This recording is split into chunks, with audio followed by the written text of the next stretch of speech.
Come on, come here, boy. Come on. You freaky dog. I don't need to analyze every word that comes out is a lie. Make it look like it's so ice. You won't make it to the finish line. Now if you gotta know the truth was gonna let you go. You was fine, never mind, unpredictable. Fade out of the ground, you ain't no one. You a star, blow it up like supernova. In the nighttime, hit my hotline. Sharing secrets, you wish really was part your life. Basic bullets, with no bullets. Does your wifey know you're begging for my notice? Promise you're the same, running for the meds. Show you like my vibe, pass my candy on my wrist. Bad habits, little rabbit. Now sit down, you can have it. I see it when you walk my way. Nice big head, come and play with me. Freaky dog. Got a whole lot of love for my dog. I see it when you walk my way. Nice big head, come and play with me. Freaky dog. Now show how freaky you are. So I'm just gonna be away for 1 hour.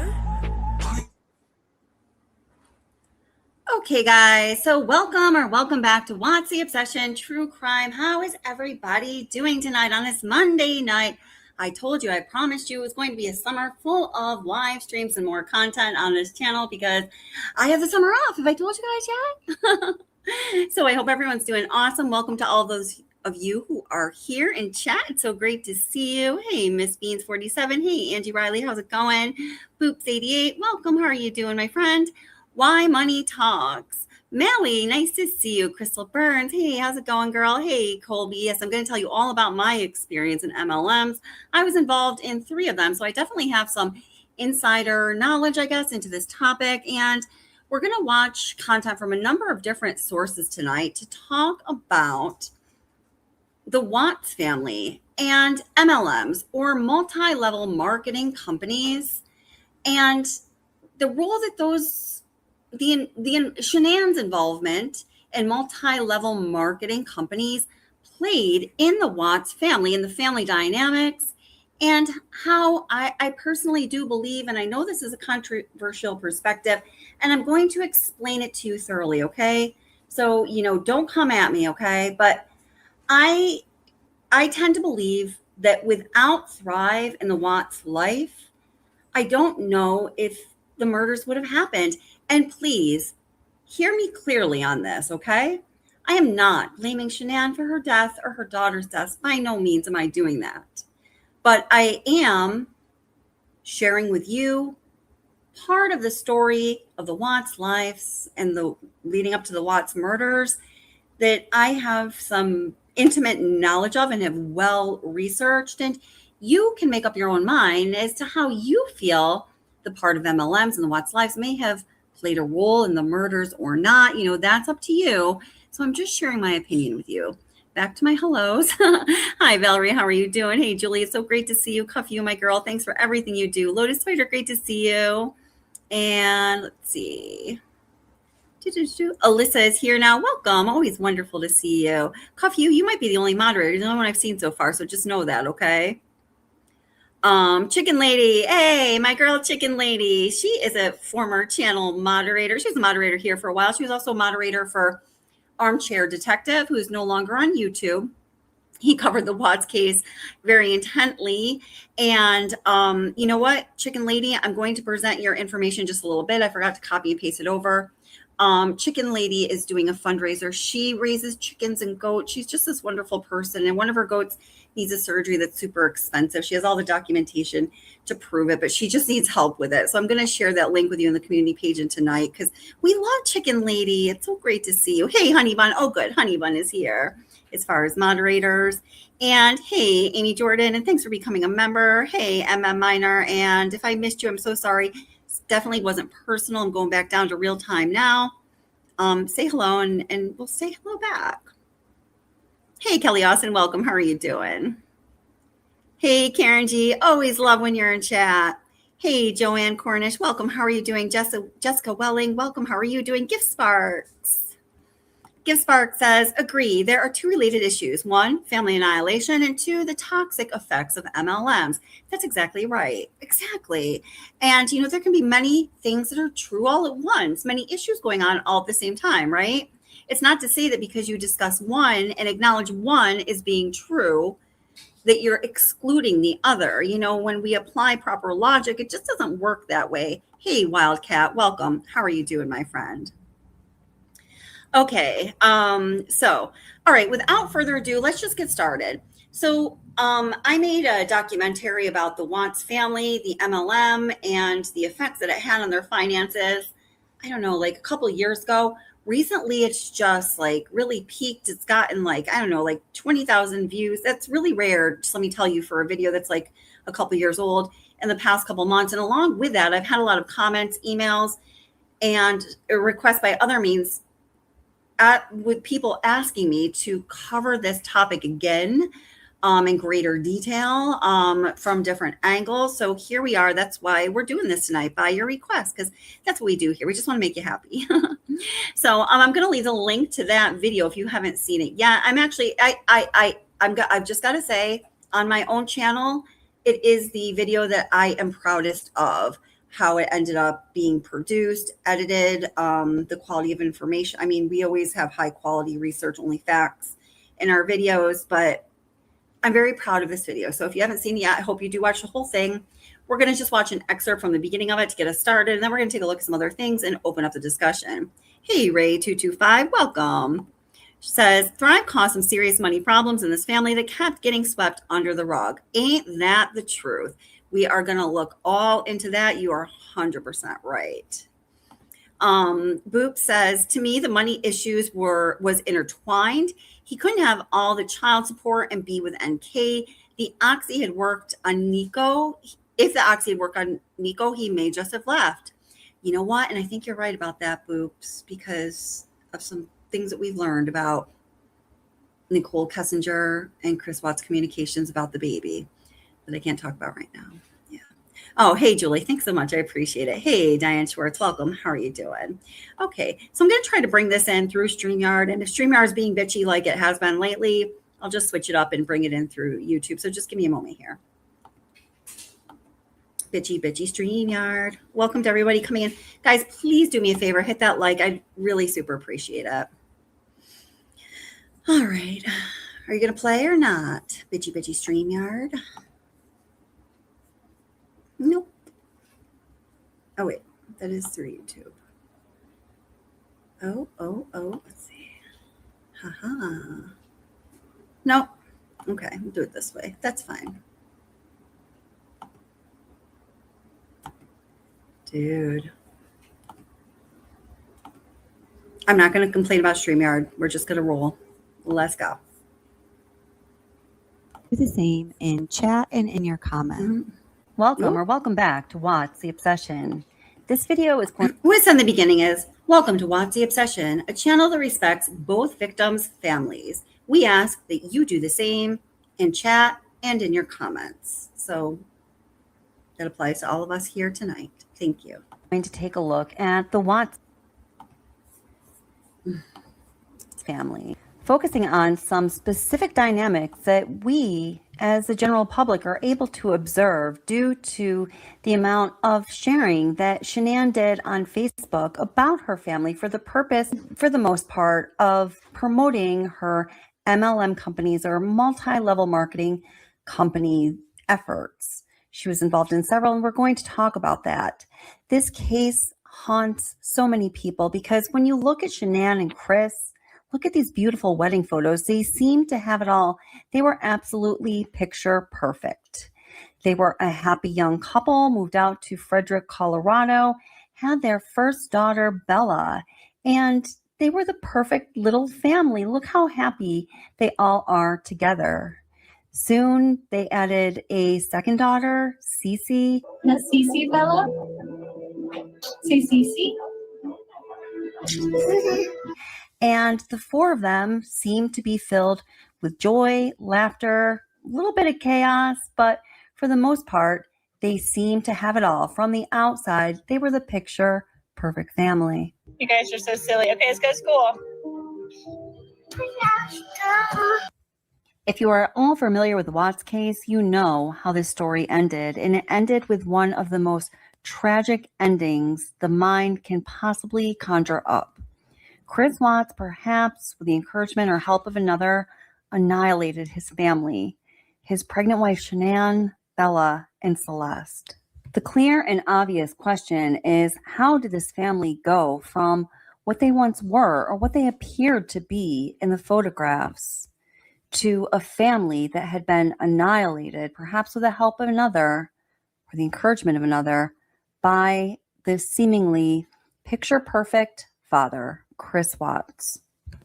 And sadly, we will probably never know the complete answer to that question. And perhaps that is why so many people to this day are obsessed with this case, want to know more about what happened and why it happened. But what we can do is take a look at the family dynamics and the relationship dynamics outside of the family that existed in the Watts family while they were a cohesive family unit. And we can identify some things that happened during the time this family was a family that caused this family to go from being seemingly happy and filled with joy to filled with crisis, in a state of absolute crisis. You're going to have the skeptics. You're going to have the naysayers. Let's get this going. Let's get this show on the road and have a blast.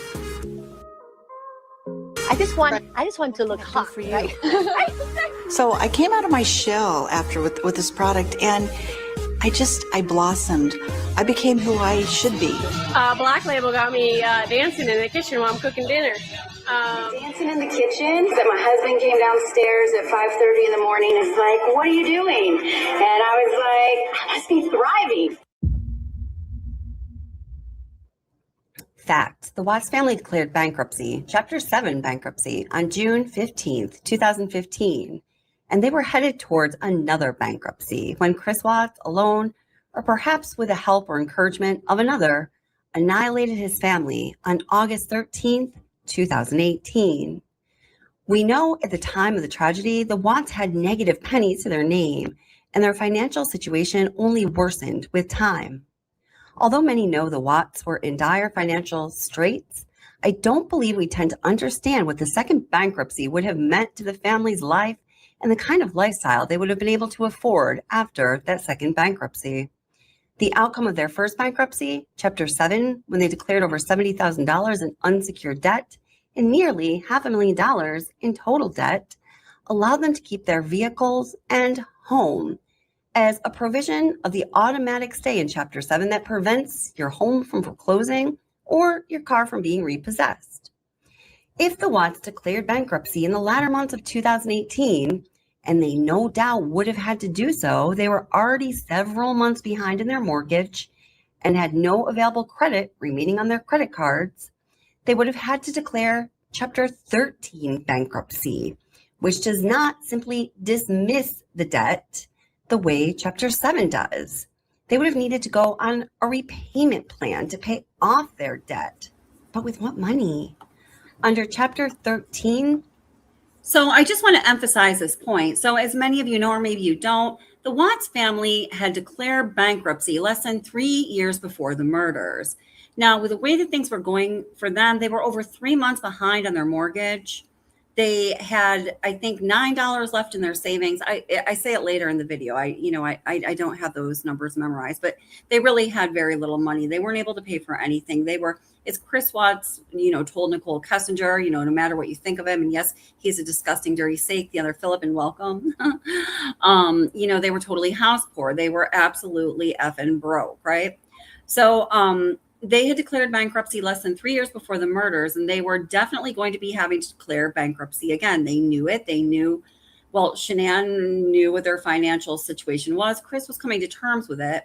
And they were going to have to next time declare Chapter 13 bankruptcy, because the other type of bankrupt with Chapter 6, Chapter 8, 6 or 8, I just said it, I don't know, wasn't available to them anymore because they had declared a bankruptcy so recently in the past. So what that was going to mean for them, so this is what they were looking forward to. So imagine all this anxiety, especially that Shanann was carrying, being pregnant, thinking that her husband is cheating on her, trying to work this MLM that is just like absolutely hopeless, having absolutely no money. Another child is on the way. You can't pay your bills as it is. You're not going to be able to declare bankruptcy where they just discharge your debt like they had done before. This next time with Chapter 13, they were going to actually have to repay the debts, something that they didn't have to do before, and I don't think they were ever planning on having to do.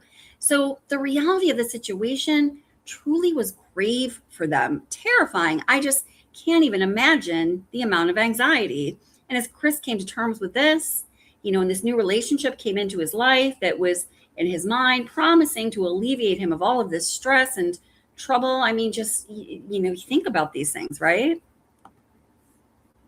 The Watts could have potentially kept their home and vehicle, but it wasn't a guarantee. But even if they did keep those assets, how would they pay for them? They were already not able to afford them, and then they'd have this additional repayment fee every month. The financial and lifestyle future of the Watts family was looking bleak at best. And Shanann and Chris both knew it by the time August 13th, 2018 came around, regardless of how deep in denial and or delusion they each were separately for, well, a long time, at least a few years after they declared their first bankruptcy.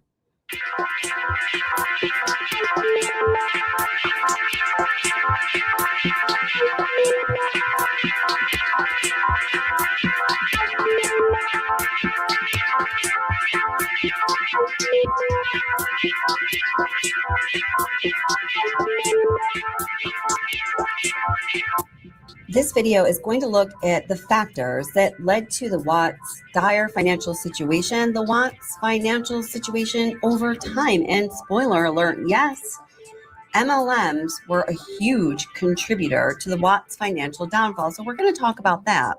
And we're also going to talk about the factors that set up this kind of perfect storm, this sort of ideal situation for some crisis to happen. Now get this and get this good and get this straight. In no way, shape, or form is there any implication that Shanann Watts was at fault for the horrible, horrific tragedy that happened, for the death of herself, her unborn baby, or her two beautiful children.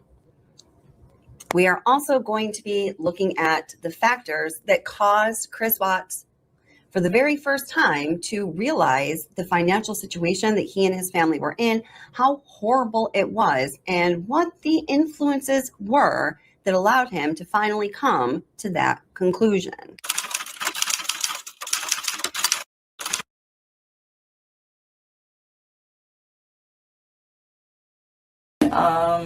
Okay, so prior to the newspaper, how did you know he was in financial difficulty? Because when I went to that house, everything in there is very, very, very, very nice. It looks like it all comes with a very expensive price tag.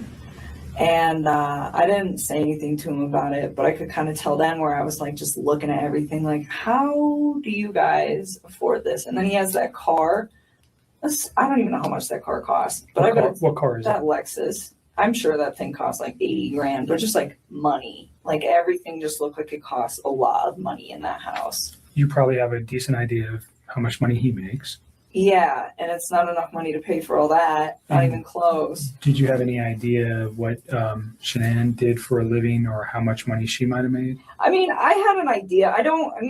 I would consider her like a sales rep. I don't know how else to describe that. Chris Watts' mistress, Nicole Kessinger, always doing her best to belittle and degrade Shanann Watts. Let me fill in the details she didn't seem to know about Shanann, although she knew way too much about Shanann and about Chris and Shanann's relationship. She knew everything. She just didn't want to tell the investigator. Lavelle, the company that rolled out the product line Thrive, Thrive is sold through a multi-level marketing structure that recruits people who can work from home. These people are called consultants, and the consultants sell the product for the company.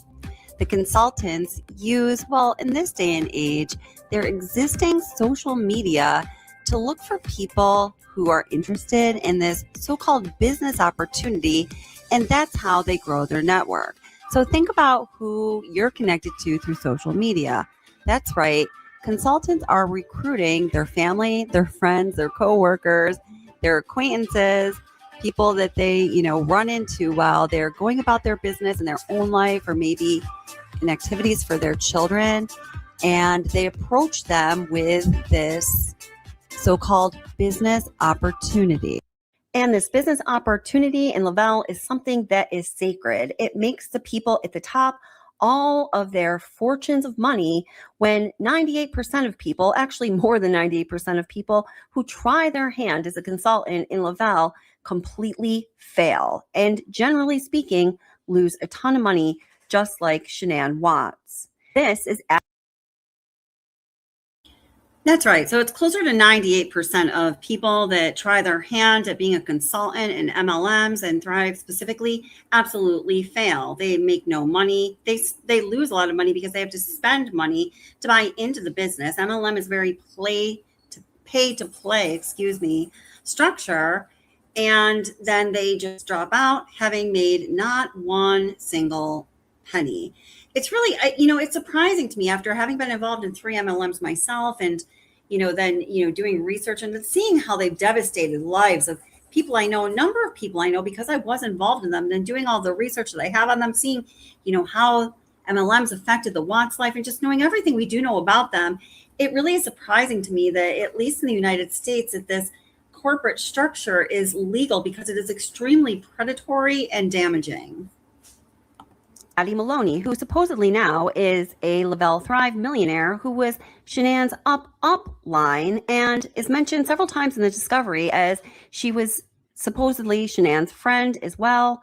And she was speaking to Shanann in those weeks just before the tragedy happened about the downfalls in her marriage with Chris Watts and her suspicions of him cheating on her. I would take ignorance on fire over knowledge on ice any day of the week. I think the best promoters are the ones that come in from day one and just run.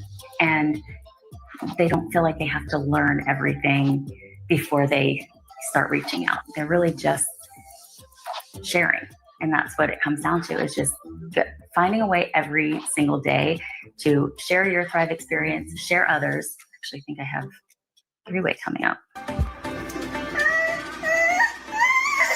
And that business opportunity that Lavelle sells people who are promised that they too have an opportunity at making a fortune with Thrive through Lavelle is highly scripted and prescribed. Now, before we go into talking about exactly what is scripted and prescribed and show you some of the people who are doling it out, I want you to know that I myself was involved heavily in 3 MLMs. The first one I failed miserably at, lost a ton of money. The second one I kind of failed at and lost money. And the third one I went into with an understanding of how MLMs work. And I decided I was going to work the system. And I understood that the commission plan is heavily front loaded. I studied it. I decided how I was going to work it. I decided that I was going to have to completely quit the MLM at 9 months. The MLM I have disclosed at various times on this channel was Beauty Counter. And that's exactly what I did. And I made about $3,000. But if Now, someone in the comments today on the MLM video, the one that I'm playing this from right now, commented like, listen, so, how he said, however many months, and then he broke down how many hours I would have been working on it. So you made $3,000, girl. Like, that's not good. That like breaks down to like, I don't know, like 30 cents an hour or whatever. And I was like, touche. Listen, I'm not saying that I made a fortune off of it, but what I'm saying is I needed to prove to myself that I could do this MLM thing, that I could beat it. And rather than losing a lot of money doing it, that I could actually beat them at their own game and make some money, right? Like I get $3,000 in like whatever I said, was it 9 months or 6 months? I don't remember at this time. Like isn't like a whole lot. But after, I was fooled by them, and, it really did damage to my life and to my psyche. That's what I needed to do, I guess, to like regain my power and be like, haha, close that chapter of my life and move on. But to the person in the comments today who said that, you're totally right. If I didn't stop at that point, I too would have lost money and failed, just like nearly 99% of the people who try out MLMs. Essentially, we've got this document.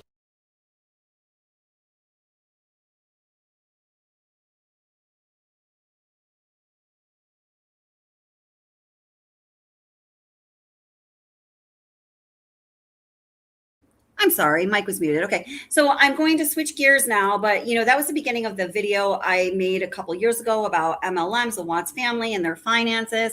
As I was telling you earlier, this is my personal favorite video on my channel. I put a lot of hard work into it. If you haven't seen it yet, I'm going to leave the link in the description. Go check it out.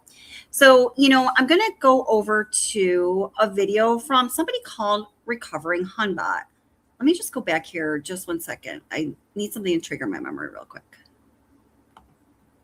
Who you're connected to through social media, when 98% of people, actually more than 98% of people who try their hand as a consultant in Lavelle completely fail, and generally speaking, lose a ton of money, just like Shanann Watts. This is Addie Maloney, who supposedly now is a Lavelle Thrive millionaire who was... Okay, let's listen to this again, because I didn't stop to talk about this, but listen to what Addie Maloney, if you know the case, you might know Addie Maloney. She became a friend of Shanann's. She was Shanann's upline. Well, here, I'm going to explain her, but listen to what she says. Line, and is mentioned several times in the discovery as she was supposedly Shanann's friend as well, and she was speaking to Shanann in those weeks just before the tragedy happened about the downfalls in her marriage with Chris Watts and her suspicions of him cheating on her. I would take ignorance on fire over knowledge on ice any day of the week. I think the best promoters are the ones that come in from day one and just run. And so she says, and somebody else later in this video, another Thrive millionaire says something way worse than this, but Addie Maloney says, I would take ignorance on fire over knowledge on ice any day. The most important thing is that you're just excited about doing it. Now, keep in mind, particularly with Thrive, the products that they're selling are supplements that you put into your body.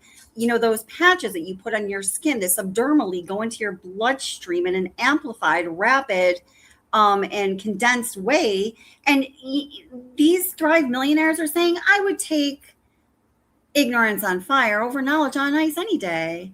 And the other person in this video, if you watch, you'll see, says, you don't have to know what's in the product. You just have to sell it. If I see a pair of jeans online and somebody tells me that they're magic, I click put in cart. I don't need to know what they're made of. Well, dumbass, that's a pair of jeans you're going to put on your body, not supplements that you're going to put into your body that could drastically affect your health. And now my experience, because I did try Thrive as part of researching this case, and my experience with it was this.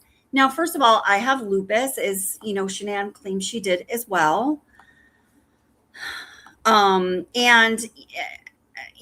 started doing Thrive, the whole regimen, the shakes, the capsules, and those Thrive dual burn patches, the same ones that Chris and Shanann were wearing all of the time, as part of my research into this case. I mean, I really threw myself into it. So first of all, I had to just stop using the dual burn patches because they elevated my heart rate. I felt like they gave me heart palpitations.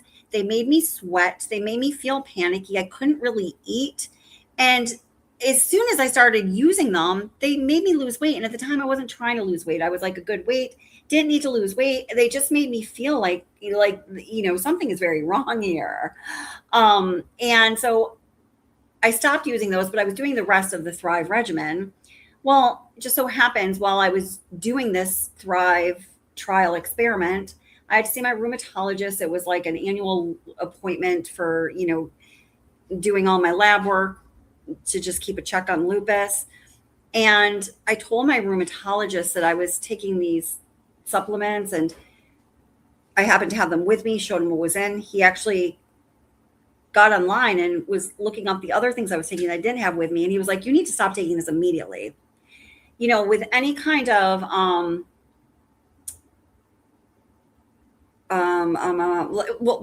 with lupus, I don't want to generalize it too much, but this is going to do the opposite of help you. This is going to harm you. And he explained why very scientifically. He's like, you need to stop taking this right now. So, I guess that's all I'm going to say about that. And everything that has a taste to it in the Thrive regimen tastes awful. I mean, awful, awful, awful. Like the vanilla shakes, I think were okay. But when I stopped using the Thrive Duo Burn patches, I didn't notice any effect of doing the Thrive regimen whatsoever. So I can just tell you that's my personal experience. Some people swear by it and that's fine. For me, it just didn't work, right? Didn't work the way you wanted it to. So I'm going to bring in this video now from the Recovering Hunbot, and we'll see if I can just bring it in through StreamYard, or StreamYard's being bitchy again. Let's see. Yeah, because we should be seeing the Recovering Hunbot right now. All right, just give me 1 second, okay? Now, the Recovering Hunbot is a channel run by a woman who was involved in MLMs, particularly this company called Beachbody. She got really wrapped up into it. She says that she spent about $80,000, in investing into her business, her MLM business. And her best earning months during that time, she made maybe $1,000. And she says there's only a couple of those. So she really lost a lot of money. So her whole channel now is dedicated to anti-MLM. So she's going to tell us about the kind of psychology behind MLM, what every MLM company does behind the scenes intentionally to prey upon a certain demographic of people and to try to pull them into their company, get them hooked. So, basically they won't leave so they can use them, make money off of them. And, in worst case scenario, ruin their lives. Best case scenario for, 98% of the people, make a tiny little bit of money.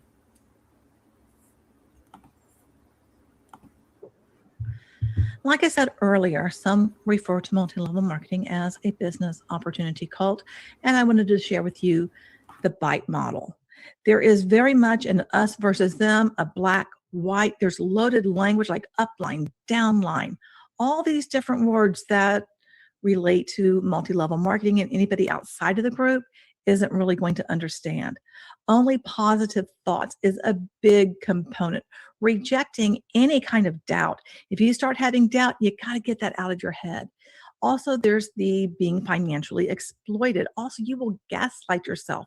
There's thought-stopping techniques that are interwoven within everything of multi-level marketing. People also will shun the non-believers. Remember I said, cut people out if, they don't believe, they're not down with your plan. But then you also have shame on yourself. If you're not able to make this work, you're just blaming yourself and thinking that you're at fault. Shanann was married before Chris. She was married to this guy, Leonard King. And I think that's important because it's around this time that she also got involved, as far as I can tell, with multi-level marketing. There's evidence that in the year 2008, at the age of 24, that Shanann was at an Amway conference. Remember, Amway is that grand poobah of MLMs that has personal development interwoven into it. If you had never seen anything on an Amway conference, look that up in YouTube because it is quite a sight to behold. And you might be surprised at how kind of disturbing it all is, because you can really see the cult-like atmosphere. I found this article that was published back in 2010, and I thought it was important because around this time, back in 2008,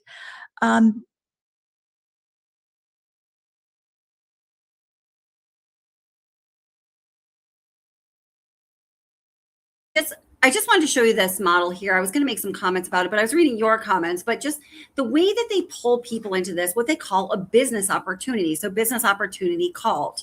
So this is again the BITE model, and there's 4 components to it. And virtually all MLMs use this. They use behavioral control, information control, thought control, and emotional control. So as we're watching this, I think that we are going to very clearly see how all of these mechanisms used by multi-level marketing companies to, pull people in, the people that they prey upon in certain demographics, because they know that those people are the most vulnerable and they have the greatest chance of, making them some money as you move up that pyramid. All of the money goes right up to the people on the top. Shanann was definitely subjected to all of this. Us versus them, black and white thinking, loaded language, only positive thoughts. That's a huge one. Reject all doubt. People that say, MLMs, they don't work, they're bullshit.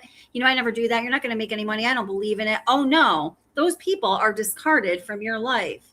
Financial exploitation, gaslighting, thought-stopping techniques, shun non-believers, and shaming, the people that are, involved in the MLMs. If they're not doing well enough, you're made to believe it's your fault. You're doing something wrong. It's not something wrong with the system. It's wrong with you.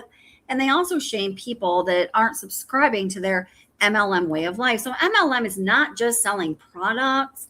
It's like this whole way of life. Virtually every MLM company now, what they're selling you is, and when I was involved in Beauty Counter, the last one I was involved, all of them that I was involved with, I was involved in, the first one was called, oh God, I can't think of it now. It said that Nicole Kessinger was involved in it. I feel like it starts, Arbonne, kind of similar to, I don't know. They sold face products, beauty products, supplements. And then another one that I was involved in was, oh my God, I can't think of it now. It was called Zrii, Z-R-I-I. And it was actually endorsed by Deepak Chopra. Shame on you, Deepak. And I loved him at the time. I actually sold it at my yoga studio. It was a supplement. I don't want to get into all the details, and then Beauty Counter and all of those, the way they hooked you in was to promise you this lifestyle. You're going to live this life where you have freedom of time. You're going to have financial freedom.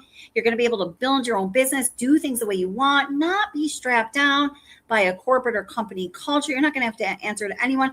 Big promises. So you can see, just if you're only exposed to Thrive through Shanann, she's trying to sell you a lifestyle. And even the trips they take, they're called lifestyle getaways.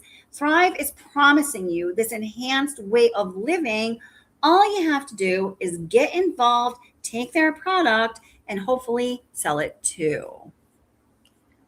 I'm going to bring in another video from the Recovering Hunbot. And again, just give me 1 second because YouTube's being bitchy. So I'm going to have to pull this through YouTube. I'm sorry, not YouTube. Sorry, YouTube. StreamYard's being bitchy. YouTube, please don't be bitchy too, or I'm screwed.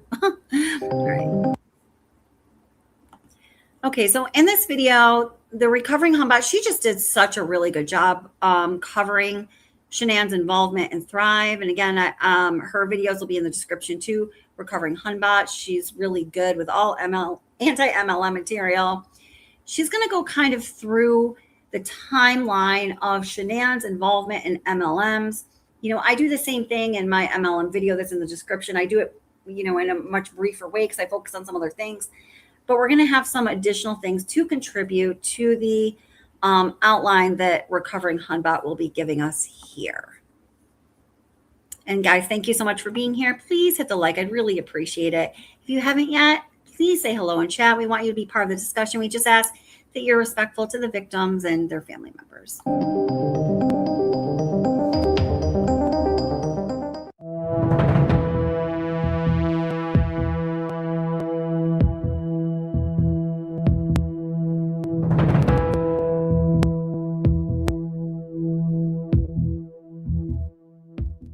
Welcome to part 2 of Lure, Lure, and Lust of Multi-Level Marketing, the Watts Tragedy. My name is Londa Carter, and I am the recovering Hunbot. I create anti-MLM videos, that's anti-multi-level marketing, and I also, on occasion, dip my toes into true crime, but if you think about it, isn't multi-level marketing criminal? In part 1, I gave an overview of my experience in multi-level marketing. I also discussed how MLM, multi-level marketing, mentally manipulates you, and explained the connection of personal development, specifically the law of attraction, to MLM. I also reviewed the BITE model, and I chronicled the various different MLMs that Shanann had joined over the years, which include Amway, It Works, Origami Owl, Unique, Usborne Books, 31, and Thrive. We ended part 1 with Thrive entering her life in 2016. This video will cover her time with Thrive, and it will also share those hidden expenses she had as a promoter. I know someone is going to say, but she earned Thrive for free. True, but riddle me this. Did she earn all the products that she sent out as samples? All those mini Thrive experiences, all the giveaways that she would offer, different specials and things. And what other expenses did she cover, but she didn't mention when it came to all those various trips?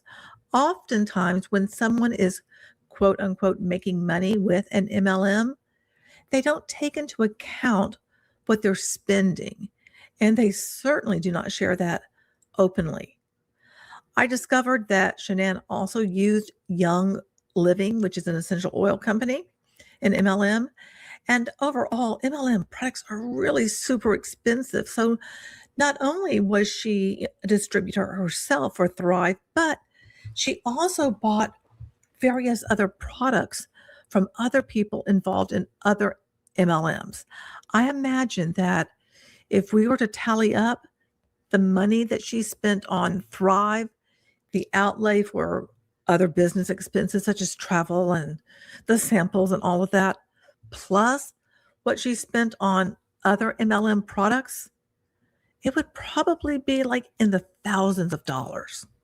Again, I am not blaming Shanann for what happened to her and her children whatsoever. I believe her story is a cautionary tale. Most people that get caught up in the fantasy of MLM and what it offers, the time freedom, the passive income. And yet, when you look at the numbers and then the time spent promoting the MLM, there's an entirely different story. But when you believe, you just can't even fathom that you were sold a lie, an illusion. Mentally, you have to make what you believe to be true as true. So you throw yourself more into it. You work harder. All the while, you're really not getting ahead. Okay, let's go ahead and get on with the rest of the story, shall we? 2016. Now, what she was talking about there is really very important, because once you get sucked into an MLM, and you know what, let me feel this question right now. Sean Landon Clark asked a really good question. With a high percentage of folks that make nothing in MLMs, I just don't get why folks just don't get a regular job. I get the work from home model, but there are tons of jobs that allow you to do that. And this is such a good question, because again, we have to understand that MLMs by nature are predatory. MLMs don't just, pop up randomly. People who lead MLMs and get involved in MLMs are notoriously later found to be guilty of all kinds of criminal conduct, both surrounding the establishment of that MLM company and otherwise in their lives. But the way MLMs work after Amway, using that as a model, it is a really well-established structure that needs certain components to work. And one of those components is to identify a target demographic market of people that you think will buy your shit and sell your shit. And then you have to go after them with reckless abandonment. No holds bars in the way that you're going to suck them in, whether it's moral, ethical, or otherwise, because it never is.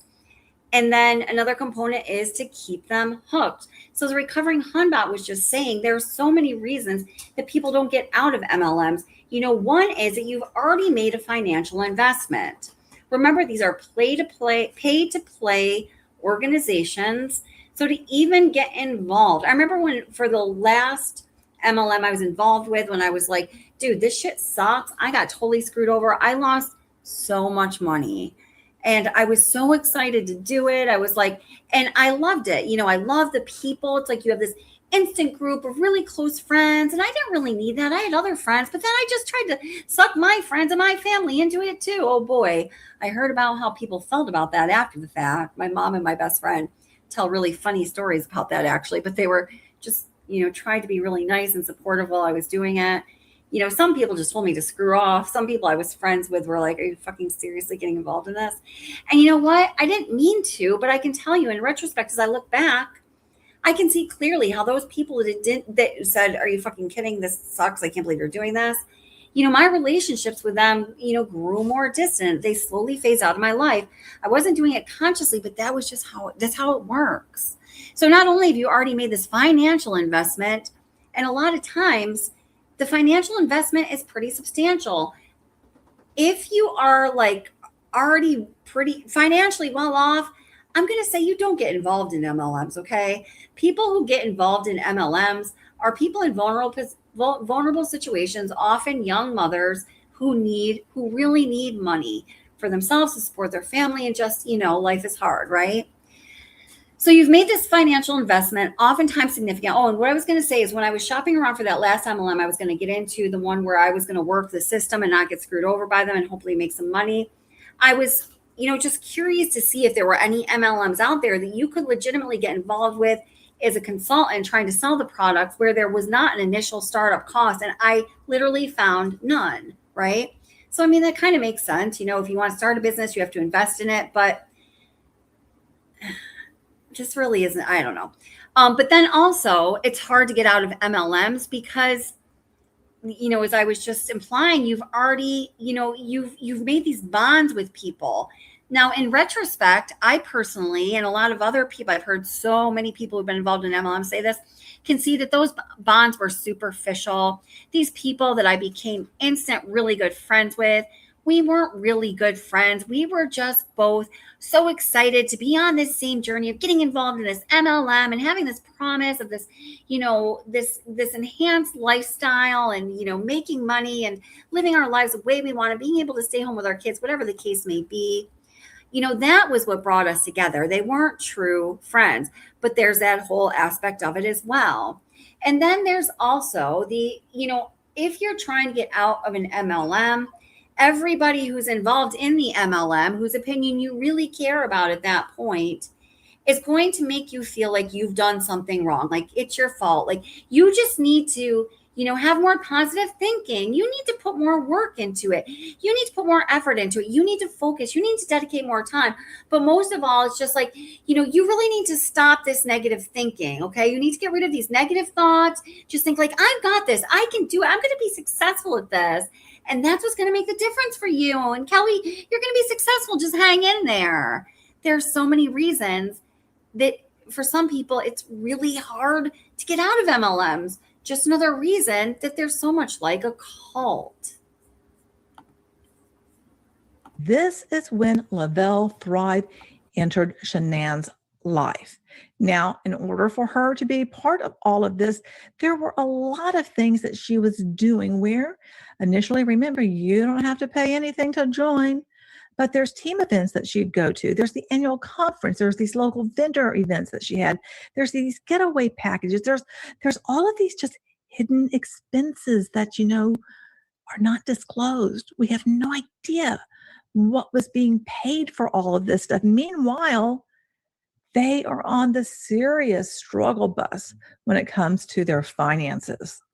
Addie Maloney, that is someone that Shanann was on this person's team. It's not clear to me if this is like an up line, how far up the chain it goes, but I do know that Shanann and Addie were close friends. Now, Addie was at that rank that Shanann was shooting for, the 200K VIP.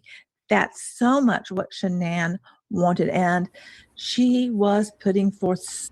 Now, I just have to say, yes, Addie was at the 200K VIP level. She's now a Lavelle millionaire, but Addie Maloney is the daughter of a famous musician, and I'm not going to say who because I'm aware that she doesn't want that disclosed in connection with this case. But she had money to start with, which allowed her to be able to work, up the ranks and thrive because she was able to, kind of buy her way up.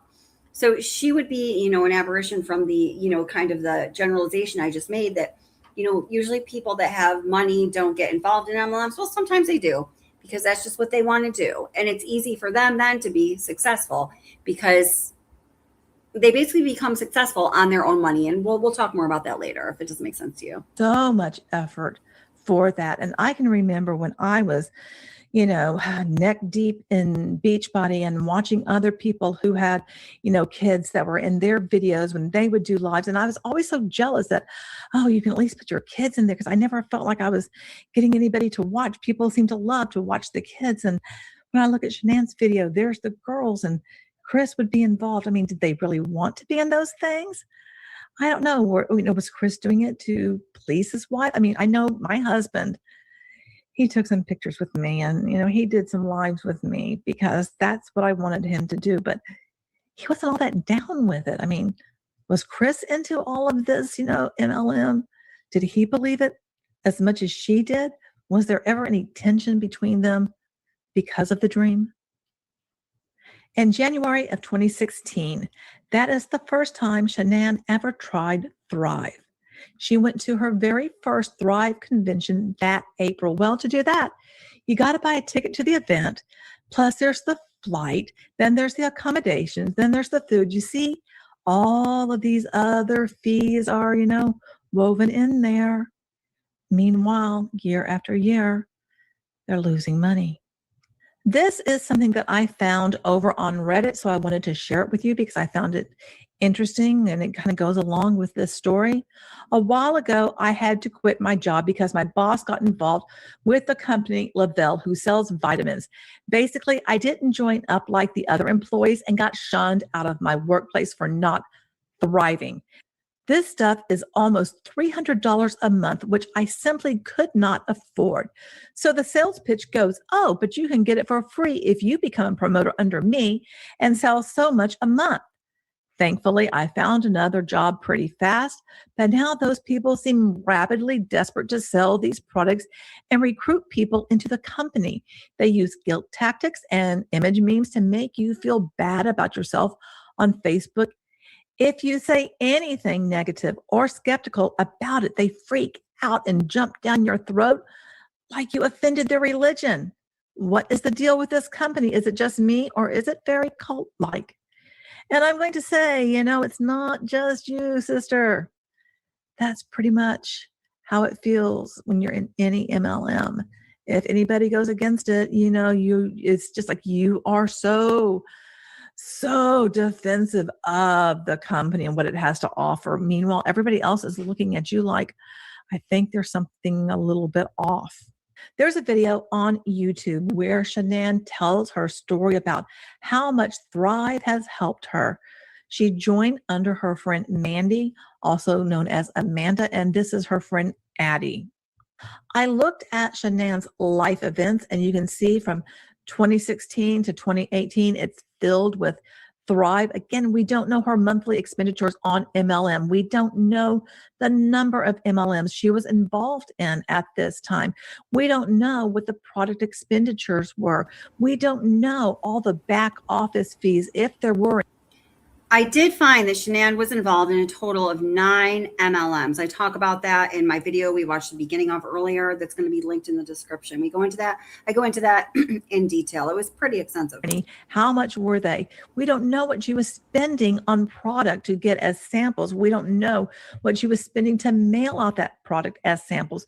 We don't know what she was spending herself on the travel for personal development. If she took some courses for training, how many hours she spent every single day on this. There's a lot we just don't know. Now, in November of 2016, she was having one heck of a group, and she created something where there was going to be an event and everybody gets to participate. And notice it's like all MLM. I mean, she really seemed to have surrounded herself not only with just her MLM, but with other MLMs. It seems like it just became such a part of her life. Now, on Sunday, November the 27th, Unique. That's going to be hosted by Shanann.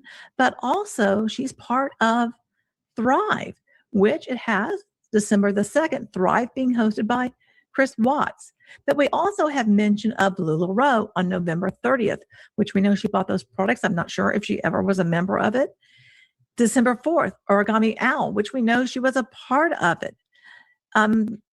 December 6th, Lip Sense. I heard her say that she buys lip sense. So I'm not sure if there was kind of this, you scratch my back, I scratch yours, and I'll buy your products if you buy my products sort of a thing. And overall, MLM products are very overpriced because they have to be because of all the different people that are getting paid from them.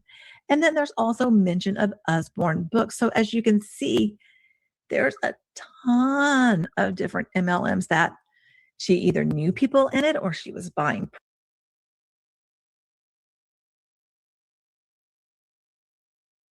Okay, I'm just going to switch over to the video that I made really quick. So I just mentioned in chat that she was involved in 9 MLMs, and you guys were like, holy shit. So just let me show you really briefly. This is just going to take like 2 minutes exactly what they were and how this went down. Got to switch up here because StreamYard's being a bitch. Whoa, nope, not that. My bad. Stop screen, start screen. All right. Welcome to everyone coming in. So happy you're here. Please say hello in chat. Consider hitting the like. I appreciate it. And we're happy you're here.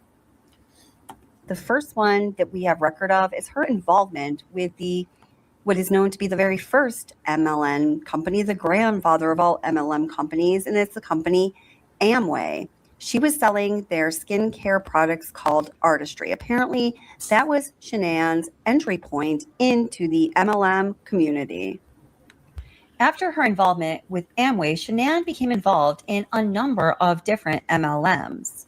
I made this little timeline here. It looks a little crowded, but on the top in the yellow, green, and blue, it shows the MLMs that Shanann was involved in, except for red. That's Thrive, so that's another one of them. So on this chart, I have 1, 2, 3, 4, 5, 6, 7, 8 MLMs that she was involved with. And I've got another one, LuLaRoe, that is not on here. So after she got involved in Amway in 2013, also in that same year, she became involved with a company called It Works, which has to do something with body wraps that make you slimmer, and the company Unique that features beauty products. After that, she became involved in 2014 with a company called 31 Bags. In 2015, she became involved with a company called Usborne. That is a company that sells children's books. Also, Pantry Queen. In 2016, she became involved with a company called Origami Owl. And then eventually later in 2016, she became involved in Lavelle's Thrive. Now, maybe you can see here from this chart some other things that happened while she was involved in all of these MLMs. And after the first round, the first 3, they just had moved into their house in Frederick, Colorado. And then shortly after. Okay, so I just want to say, Jay Cloverland, yeah, I know. Oh, wait, hold it. Let me read this really quick because I think this is what I was just looking for.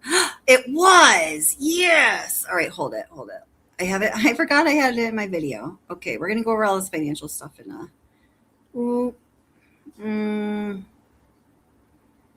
Okay, wait, we're going to come back to this. All right, hold it. But wait up. One thought at a time, Kelly. Woohoo! Okay, so Jay Cloverland said, something to the effect, MLMs aren't the reason that he killed his family. And then Perry Sky Phoenix says MLM had nothing to do with Chris Watts murdering his entire family.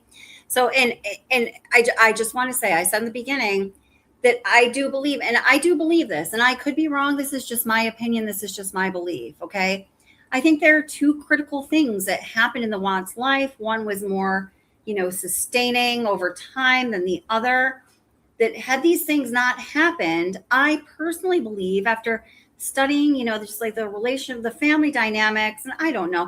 For those of you who don't know, I'm a behavioral therapist. Whenever I look at true crime, I always, examine it from the perspective of the relationship dynamics, and whether we realize it or not, our attraction to true crime, the reason it's so popular, so many people watch it, that we have this intense interest in it. We just don't know why.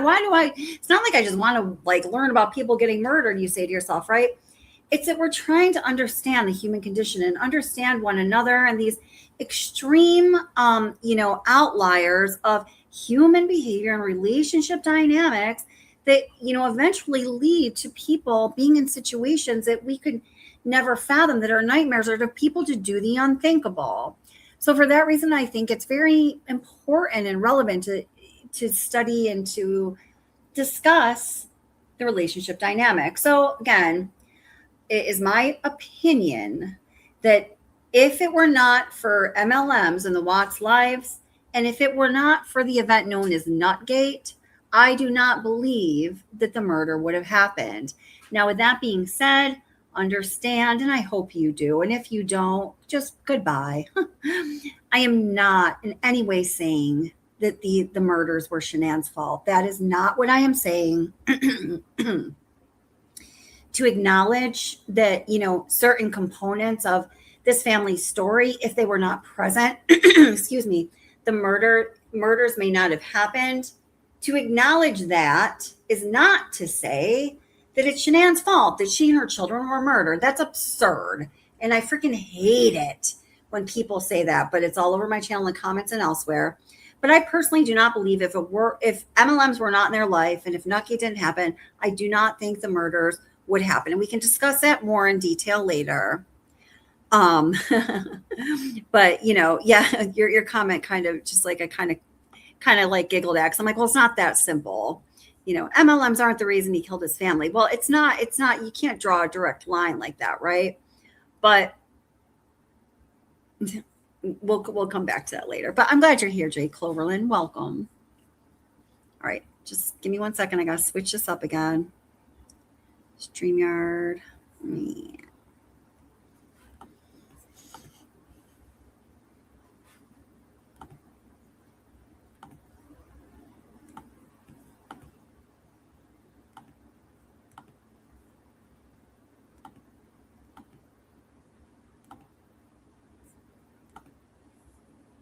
Products, and she was also part of at least 2 MLMs in 2016, Unique and Thrive. Remember, I talked about the law of attraction, and so I looked through to see, did this start to bubble up in her post? And it did. And I found the first one, and there might have been an earlier one, but the first one I came across was posted on November 19th of 2016 about the law of attraction, 10 things to remember when you feel stuck. Not all MLMs, but a lot of MLMs have this car bonus thing. And so you're probably familiar with that white Lexus that she drove, right? So in December of 2016, she got that car bonus. And that's something in discovery. It's very mischaracterized. It's very evident. People have no idea how these car bonuses, work. And I'm going to break that down and explain it to you. December 30th of 2016. And here's one of those groups. She's starting at the month of January. Probably had to do with the vision board and what she's going to do. And there's a lot of stuff going on. You get fitness tips, healthy cooking ideas, crafting with the kids, fun DIYs, organizational tips, motivation and inspiration, goals, and much, much more. Look at all of that. And I think of all the things she had to come up with, in order to create that for the group. Having run Beachbody groups, I know how much time and energy it takes to do all of that. And you're trying to attract people and get people to buy your product, join your team by offering value. What was really going on? Was she really getting to where she wanted to go? Was she really living that life of her dreams? Was she really on that path towards financial freedom, to time freedom, to passive income? Was any of that really true? Or was it just an illusion? Here's an indicator from Discovery of that. Addie met Shanann about 3 years prior through Lavelle. And it does state that Shanann was part of Addie's team. And it mentions a home-based business. And that's something that's very appealing to young moms with young kids, is being able to work at home so you have more time with your family, more time with your children. You're not spending all this money, on childcare and stuff because you're with your kids. So here's a part of Discovery. And Addie was estimating that after Shanann hit the rank of 80K, she was now a six-figure income. But if you look at the lower part, it says that it's likely that she was making next to nothing for a couple of years. But everything, changed once she hit that 80K mark. But did it? Did it really? Was she really doing well financially? Because all the evidence that we have is contrary to that. However, Addie does admit it's really hard to tell what Shanann was making.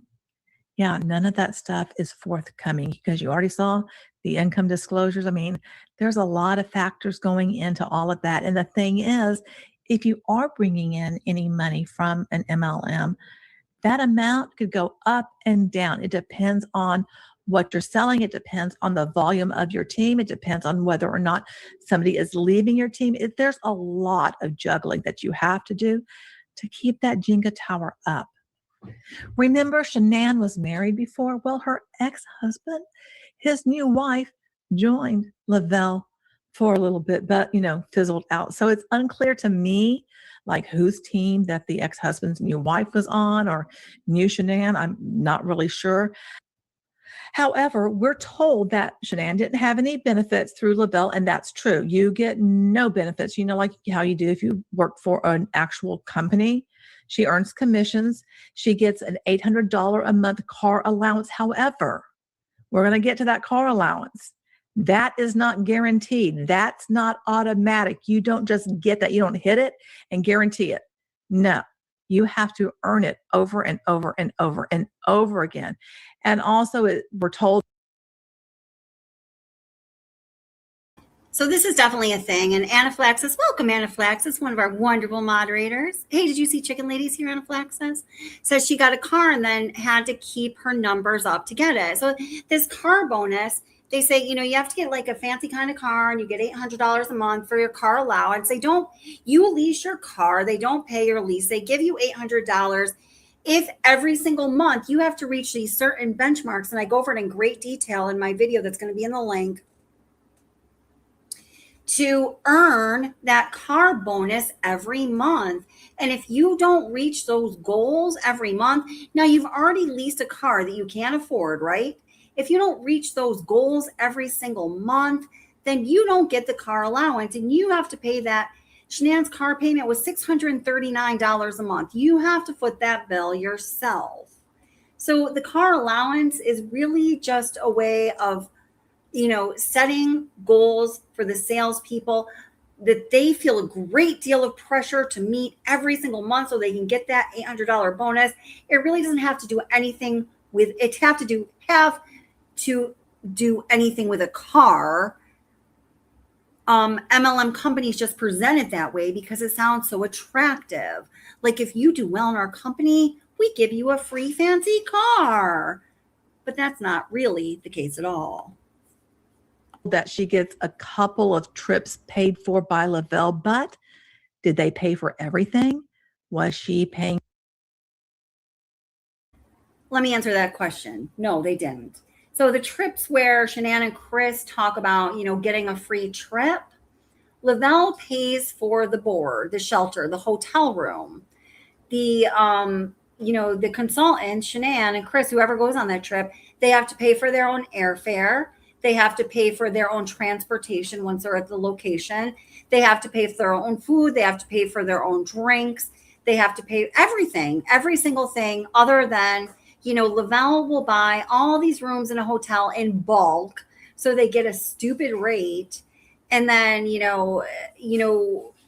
all these people involved in Thrive will go on this trip and say, oh, I got this free trip, this lifestyle getaway. No, you didn't. You got a free cheap ass hotel room and you still had to pay everything else. I know I was thinking about the last 3 trips, that I've gone on, like where I had to fly and, like nice vacation type of things. And it just so happens that except for one of them, where we intentionally stayed at a really nice place, that was the whole point. The room and board was the least expensive of it all. Like spent way more on food, way more on plane tickets and, things to do while there. You know what I'm saying? So it's all just a lie. It's manipulation. It's, obfuscation of facts. It's a lie. For some stuff, what was really going on, we don't know. Chris also hit that car bonus. But the thing is, remember, they only had one car because he was driving a fleet vehicle for Anadarko. So that means that they were getting $300 a month if she was keeping Chris at the rank to be able to get that bonus. Same thing for her car bonus. Now, I do remember in a post or in a video or something that she said that she had gotten the car bonus, I want to say, for 28 months. I could have that wrong because I'm going off memory. And sometimes memory's not all what it's cracked up to be. But their mortgage was about $2,700 per month. She was having to hold not only her rank, but also Chris's rank. That Lexus that she got, she would get that $800 bonus if she qualified. But the car was $600. Okay, there's another $200 in her, bank, so to speak. And then she's getting the $300 because Chris has got the car bonus. But do you see how that starts to be like very stressful and you're juggling? Don't you think that would be really, really exhausting? In the discovery, we also find out that for her daughters to attend Primrose School, that they were paying over $500 each week.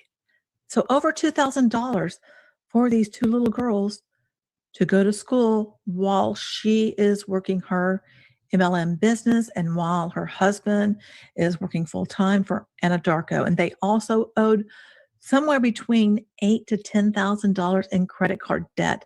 Their debt increased again. And there is this whole, again, about the They had a lot more in credit card debt than what she just said. Again, I break that down in the video that's going to be in the link. In fact, we might go over that tonight during this live stream, but it was a lot more than that, I just have to say.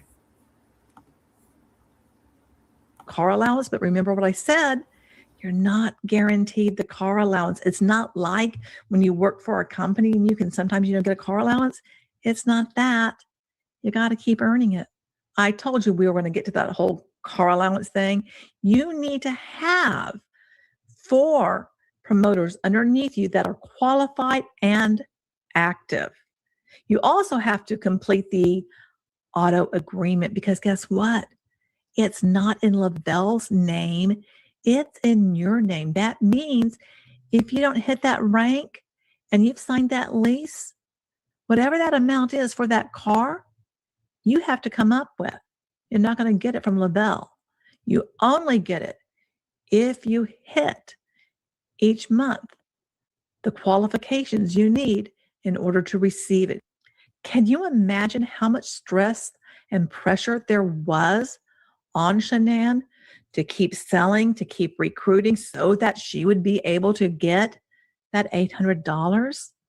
And you get this when you reach the rank of 12K or above. There's also the Auto Elite bonus, which pays $1,600 a month. I don't know if she was, trying to go after that as well, But, we do know that she was at the one for the 800. Now for the 1600, you have to be at the rank of 40K VIP or greater. And now you need. Yeah, so then there's even another car bonus program that they offer where they give you $1,600 a month for your car payment. I'm sorry. Nobody has to pay $1,600 a month for a fucking car payment. And I mean, this is just, the whole idea behind these MLMs, remember I was talking about earlier, was that they're selling you this enhanced lifestyle, this improved lifestyle, this better lifestyle, and then you get sucked into it and they just keep making you want more, a better lifestyle, better things. And you can utilize your company to have access to these things. But really, it's just a scam, a lie. 8 promoters underneath you, and 2 of them have got to be at 12K VIP. But what happens if they fall out? You see what I'm talking about? When people move up and down, how it impacts you. How might that have impacted Chris and Shanann with things going up and down?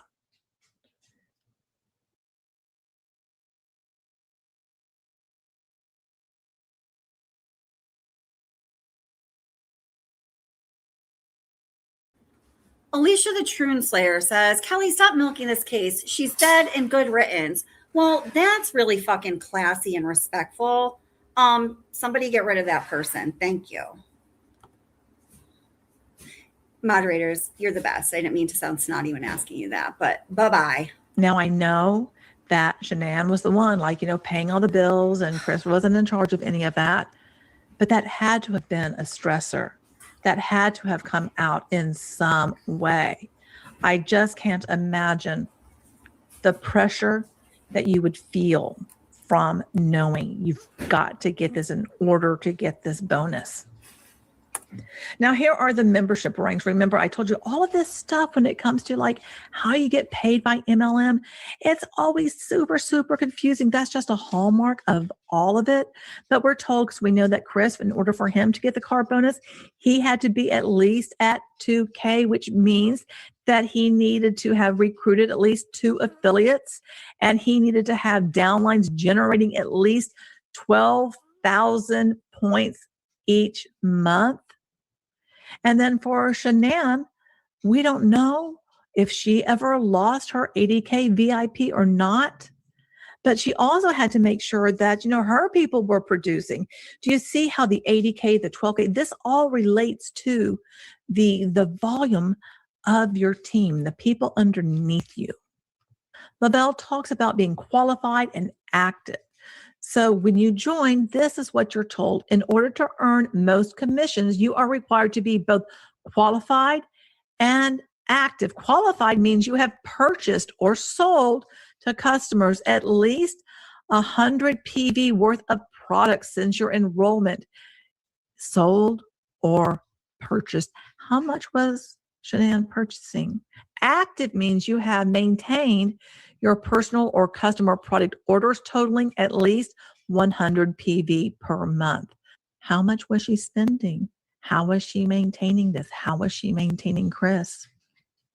What was going on as she chased the dream?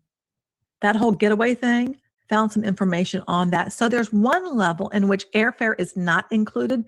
There's another one that does have airfare that can include up to 5.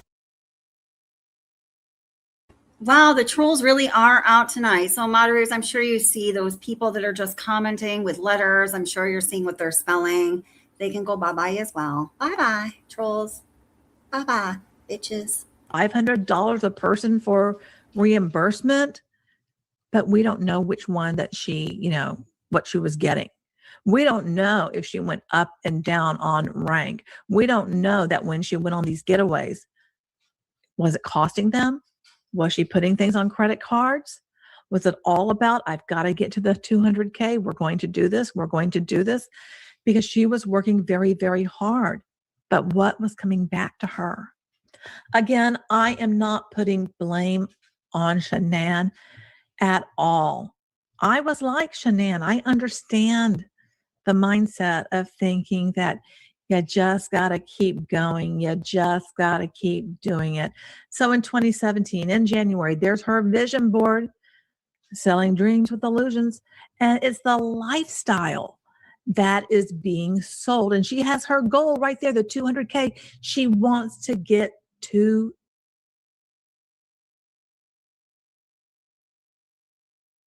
I'm so sorry to do this, everyone. Chat moderators, don't remove anyone else just yet. I just have to do I just have to do some screen grabs really quick. And chat, you're the best. Give me just well, I'm going to keep playing this, but moderators, give me like 2 minutes before you kick anyone else. I just have to do some screen grabs so we can track these people down and, all that. I was going to say something, but I don't want it to be considered a threat because I would never threaten anybody. That rank. And so they went to the Dominican Republic, and that's all part of the illusion of to sell this quote unquote business opportunity is to show like these lavish vacations. Then in February of 2017, she and Chris both went to Punta Cana, another lifestyle getaway. Again, we don't know what she spent in order to attend. In April of 2017, Shanann attended the annual Lavelle convention in Dallas. She would have to buy her ticket to attend, her flight, accommodations, and if she took team members like out for a party, a cocktail party, dinner, or anything, she's going to have to pay for that too. It goes back to we don't know what all she was spending. But what we do know is that their income was diminishing. The more that she was in this, the longer she was in, they were getting in more and more debt. Shanann attended a local vendor event in April of 2017. So there, I would imagine you're going to have to rent space. You're going to need to have prizes. You're going to need to have samples. I mean, she has more expenditures and we don't know what those are. Gosh, I seem to be repeating myself. If you just heard some little clicks, my dog Tamale just walked up and you're probably going to hear that. This is a huge thing when you join MLM, is to be able to retire from your job. And so Shanann officially retired from Children's Hospital April 7th of 2017. At this time, Bella and Celeste were full-time at Primrose for over $500 a week, and Shanann had not yet reached the rank of 80K VIP. So she was either 12K to 40K. We don't know. So here's a picture of Shanann turning in that badge. She no longer is going to be at the Children's Hospital, officially retiring, turned in her computer and badge. She's going to miss her friends that she's worked with for the last 4 years, but now she says she can do lunch and dinner dates, and she's really excited and looking forward to working from wherever her girls are. Hashtag no more long drives in blizzards. Hashtag no more long overnight shifts. Hashtag no more trolls. Hashtag blessed. Hashtag future. Hashtag boss babe. Hashtag time freedom. Hashtag my family deserves me. Hashtag won't miss anything anymore. Social media becomes part of showcasing your lifestyle with your family and friends, which we see all of that when we look at Shanann's post. But meanwhile, she's looking for that financial freedom. She's looking for that time freedom. She's looking for that passive income. And she's so happy that she got to retire from that job, that just over broke. And I am guessing, because this is often what people want to do when they're in MLM, and you hear it all the time, to retire your husband. She was probably wanting to be able to retire Chris because they can do everything just through Lavelle. But again, it's that Jenga tower, trying to keep it up, trying to maintain it. In this piece of discovery, we find out that Amanda, who used to be the director at Primrose School, is part of Shanann's downline of Thrive. We also find out that there was someone who worked at Anadarko with Chris that was also a field supervisor that would buy Thrive from him. When I look at this post, it makes me think about different posts that I've made, and different posts that many people who've been involved in MLM tend to make. I've been unfriended. I've been blocked. I've been criticized. I've been rejected. I've been the expense of negative DS comments. I've been laughed at. I've been eye-rolled. I've been told you're crazy, but I've also been befriended, accepted, praised, recognized for my success, cried on, shared laughs, gained allies, been an inspiration to many, and changed my life forever. There will always be someone waiting in the corner to hate on what you do. Don't pay them attention. Be confident in what you do. Put yourself out there and live a life of service. Seek to bless, not impress. With the right mindset, you will see your business change for the better. Hashtag my story is only beginning. Notice the right mindset. Notice the talk about, like the haters, because anyone who doesn't like MLM, you're just negative. You can't allow any of that to come into your bubble, because when you're involved in multi-level marketing, it is only the way. It is the savior. It is the path to redemption. In this part of the discovery, we find out that Jeremy says that Shanann works 24 hours a day. Didn't I say that with MLM, that you're on all the time? All the time. Jeremy said Shanann posts so much on Facebook, you feel like you are around her. She was constantly on social media. That's what hashtag boss babes do. They're always posting. They're going after it, going after it, going after it. It is exhausting. This is another piece of the discovery that I found to be very interesting.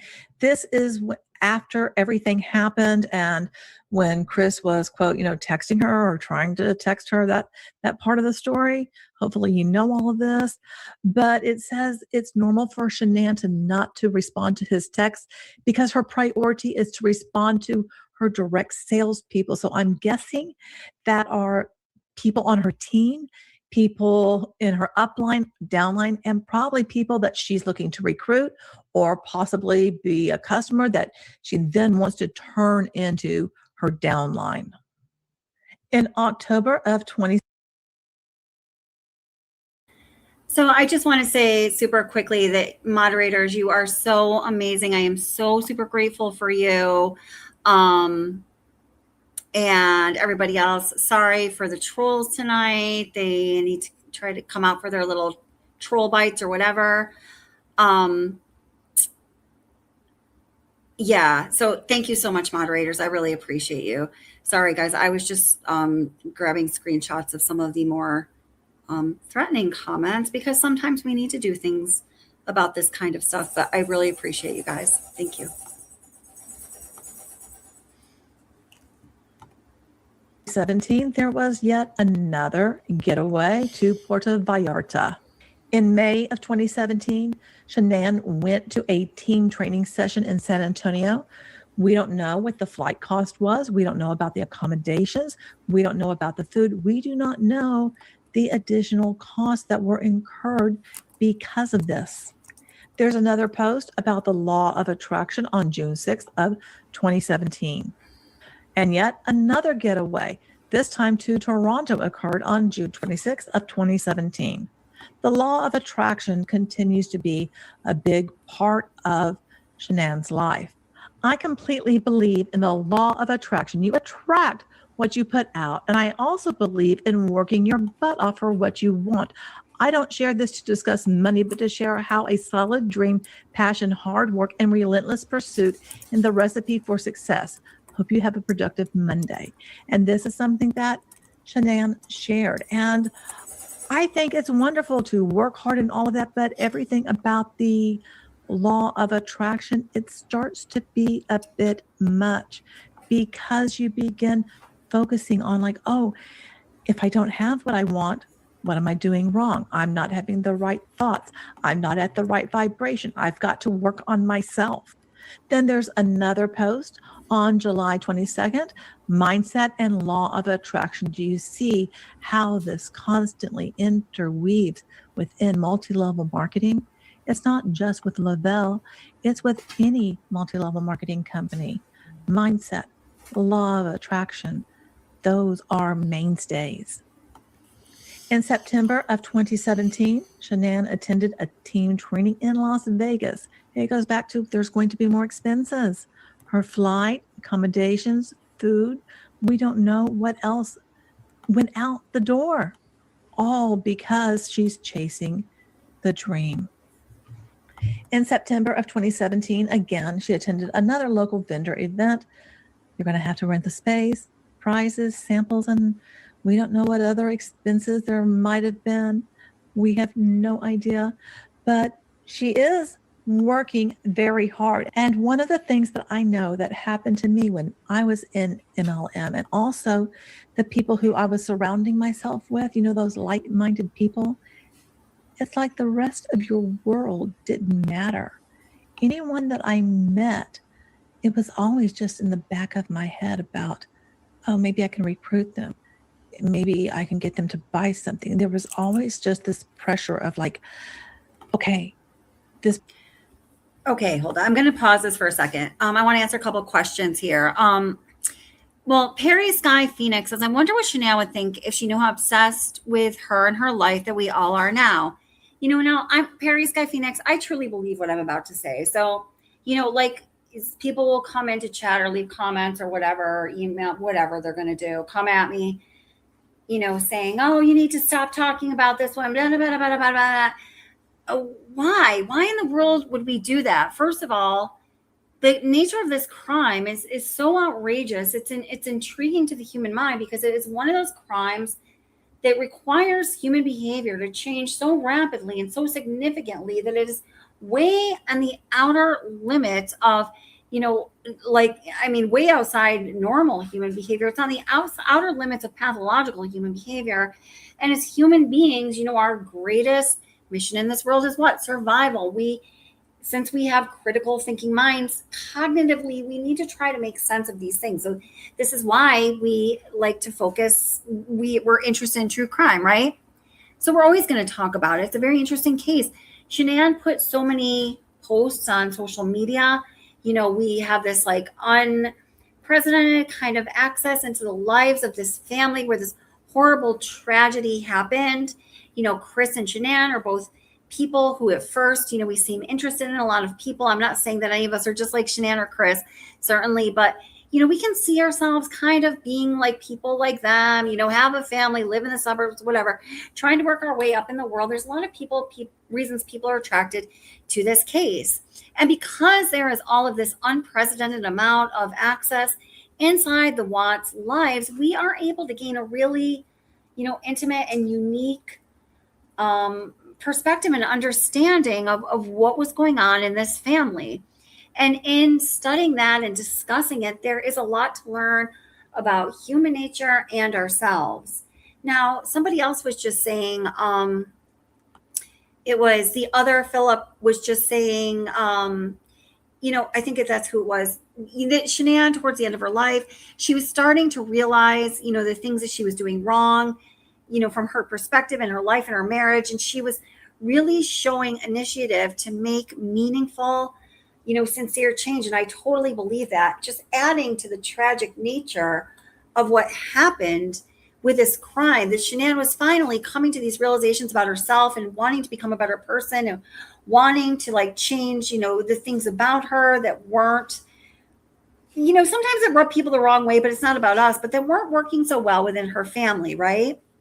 And I truly believe when people tell me to stop talking about this case, I love when people say she's a dead woman, because that to me is just such a horrible, disrespectful thing to, just minimize. Shanann too is just a dead woman now.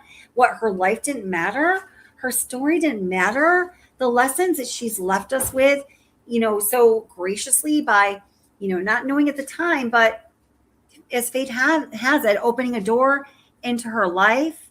I truly believe, particularly considering the way her state of mind was changing so sadly, so tragically right before her death, that she would want us to tell her story, to talk about her for who she was in her life, not to make her a caricature of herself and to paint her into something that she was not, and never would be, like this, saintly person that, could do no harm, that should be put up on a pedestal and not be touched. I don't think she would want to be that. I think she would want her life story to have meaning.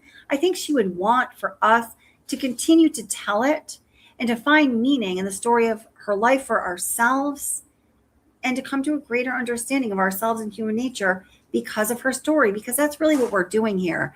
So I just wanted to say that. I think that was a good comment. Karen G says, okay, does anyone know if it's true that the magazine spread that Shanann was in for Thrive was something that she had to pay for? Just curious, but never seen it as a fact. Yes, she did have to pay for it, and it was very expensive. I was able to find out that information. I think it was $3,200. There was a history, though, of people, being featured in that magazine the way that Shanann was, then having like a serious uptick in success in the Thrive business. So I think that's what she was hoping for. But yes, that was just another way where she paid a lot of money that she didn't have, just for, hope on a wing and a prayer that her business in air quotes would become successful.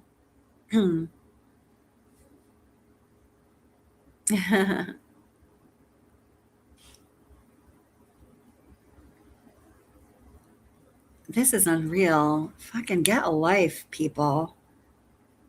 I'm talking to the trolls, obviously.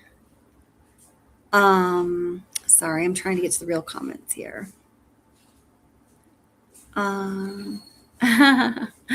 Anaphylaxis chicken lady. I bet it is bringing back memories. Oh my God.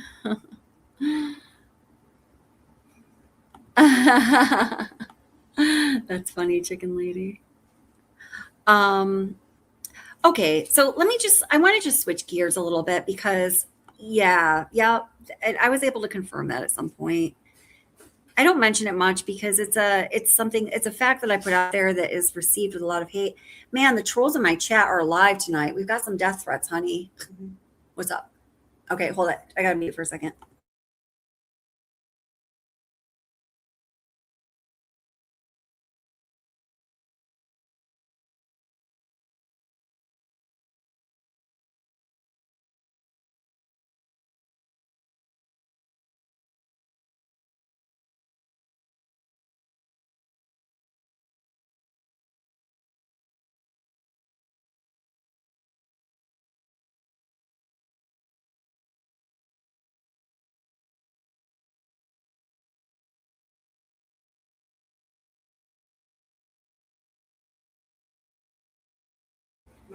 Okay, sorry. I just had to talk to my son for a minute. He just had something happen. I wanted to make sure he was okay. All right. Let's see. Okay, so I want to switch over to, the financial aspects of, how MLMs, impacted the Watts finance. There's a lot of additional great information in this video. Again, I'm going to leave a link to the Recovering Hunma and her videos in the chat. And welcome to those of you coming in. Please don't mind the trolls. Don't feed the trolls. Please consider hitting like. We're super happy you're here. Say hello and let us know where you're coming from, where you're watching from.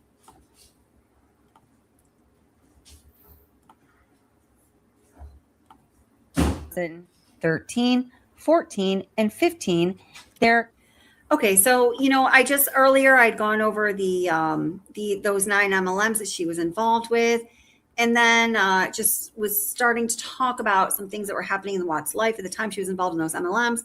Then we're going to go into talking about the financial condition of the family. Involved with a company called Usborne, that is a company that sells children's books. Also, Pantry Queen. In 2016, she became involved with a company called Origami Owl. And then eventually later in 2016, she became involved in Lavelle's Thrive. Now, maybe you can see here from this chart some other things that happened while she was involved in all of these MLMs. And after the first round, the first 3, they just had moved into their house in Frederick, Colorado. Then shortly after, Bella was born. Just as she was becoming involved in those 3 first MLMs, she left her job at Longmont Ford, where she worked with Chris when they first moved to Colorado. You can see that they declared their first bankruptcy in June of 2015 after Shanann's involvement with 6 of the 8 MLMs that I have here on this chart. So she was involved in 6 different MLMs, and then they declared bankruptcy. And we already know from what we reviewed by the bankruptcy filings earlier in this video that in 2013, 14, and 15, their combined income decreased substantially year after year. And after 2015, we have ample evidence that the combined income only went down from there. Although after Chris started working in Anadarko, his salary increased every year. Something else we're able to determine from the bankruptcy filings is that in 2015, when they declared bankruptcy in July of 2015, Shanann only declared $111 in commission. So that would be commission from the MLMs. And that was after she had been involved in Amway, It Works, Unique, 31 Bags, Origami Owl, Osborne, and Pantry Queen. So to make only $111 in commission from all of that involvement and all that effort that's put into these MLMs, well, you know, I mean, guys, that kind of speaks for itself. Was she making money doing this? No. And I don't think that Thrive was much different. And there's a lot of evidence to prove that. Here's another piece of information we know from the discovery. It says here that Shanann recently took out $10,000 from Chris Watt's 401k to catch up on their mortgage payments. And that was about 5 months ago. So that would have been in March of 2018. March of 2018. This is well into Shanann's career, so to speak, with Thrive. And then it says, bullet point, they were 3 months behind on their mortgage payments. Well, we know that at the time of the death of Shanann, Bella Celeste, and unborn baby Nico, they were several months behind in their mortgage payments, more than 3 months. So where did that $10,000 go from Chris's 401k? This also says in the discovery, they had received a letter from Chase Bank pertaining to their delinquent home loan. Okay, so this is a really important point as far as, you know, MLMs being a part of the Watts family life and the financial situation and the bankruptcy and then the upcoming pending bankruptcy they're going to be faced. That Chapter 13 bankruptcy where they were not going to be discharged all their debts, but rather would have to repay those debts, which I can't even imagine the anxiety that would cause. I wonder if they even knew, you know, at the time of the murders, that they were not going to be able to file the same kind of bankruptcy that they had less than 3 years ago. But this time they were going to have to file a different type of bankruptcy that was going to require them to repay their debts. Man, woo. Gosh, I almost hope that, you know, Shanann didn't know, because the extra anxiety that would have contributed to, you know, the end of her life on top of what she was already dealing with. Like, oh God, that's horrible. So anyway, all right. So here, I just read it, but I just really want to pay close attention to it. Okay. So this is from an interview with Chris Watts, Tammy Lee and Chris Watts.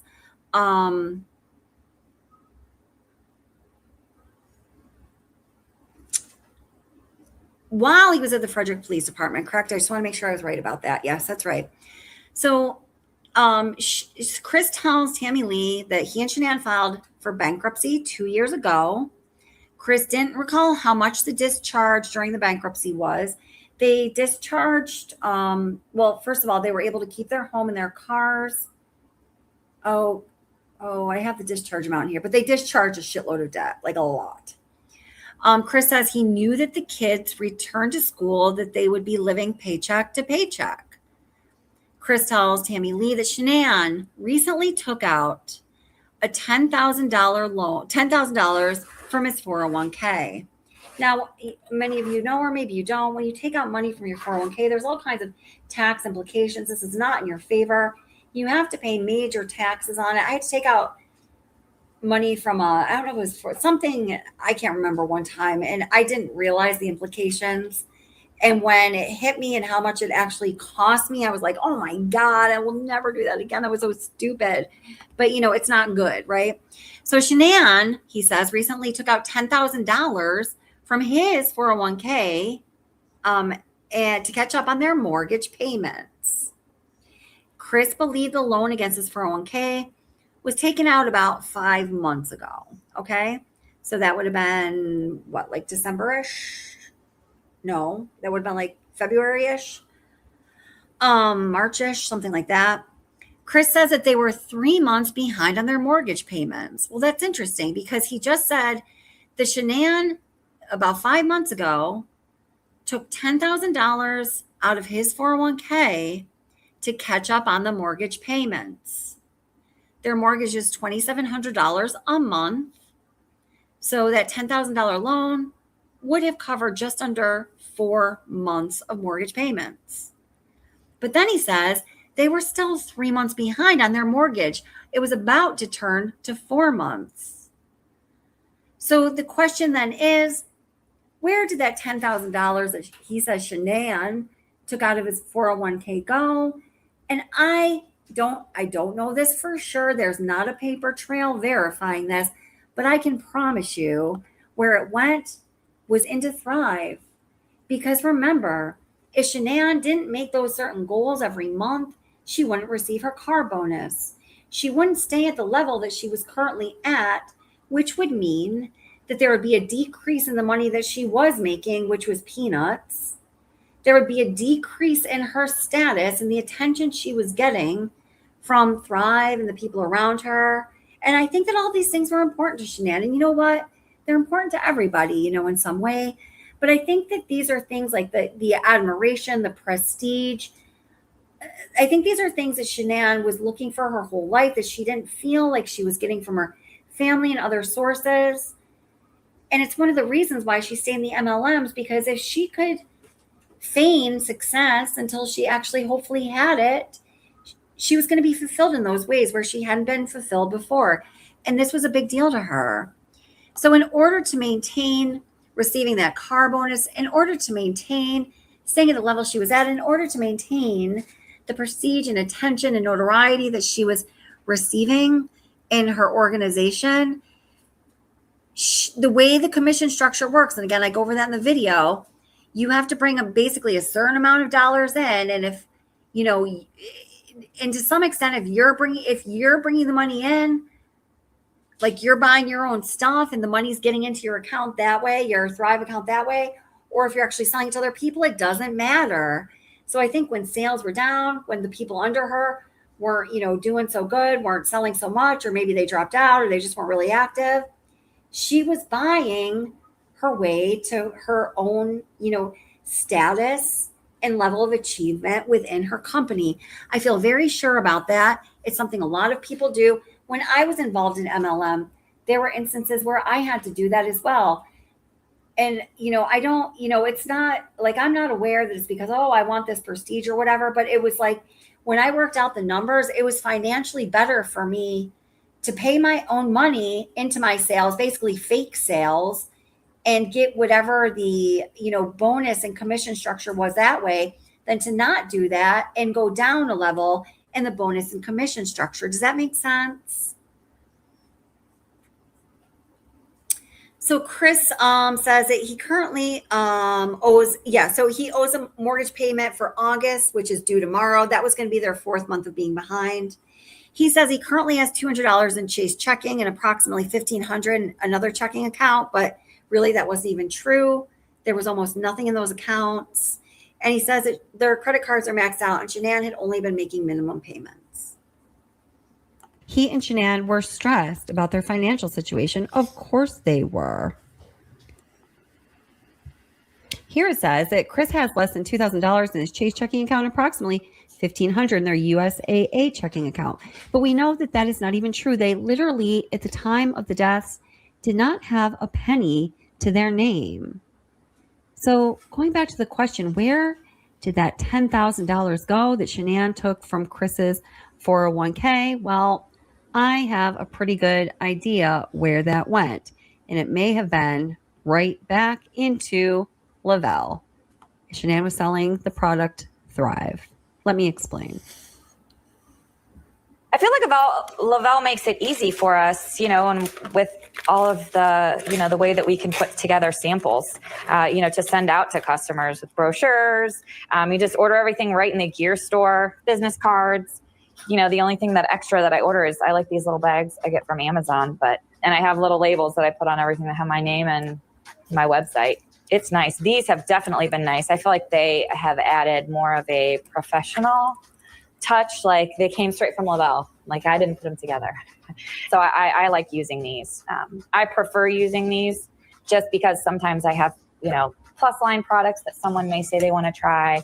I can put a bundle of plus line in there, put it all together. So I feel like sometimes there's a week where I'll send out 20 and then sometimes it's maybe like 5. And I print everything up at home on stamps.com, which is my favorite thing ever. I've got records of every sample I've sent since I started. I've used this program, so I can track and go through the history. So I feel like for my business, it's really helpful because I can go through my history of who did I send samples to when? Did this product come out and they sampled, maybe Duo? Now we've got the TAC patches. So I'm going to go through my history. I'm not very organized, but that keeps me organized. We have those Thrive sample mail out options, and I've been using those for like the last year.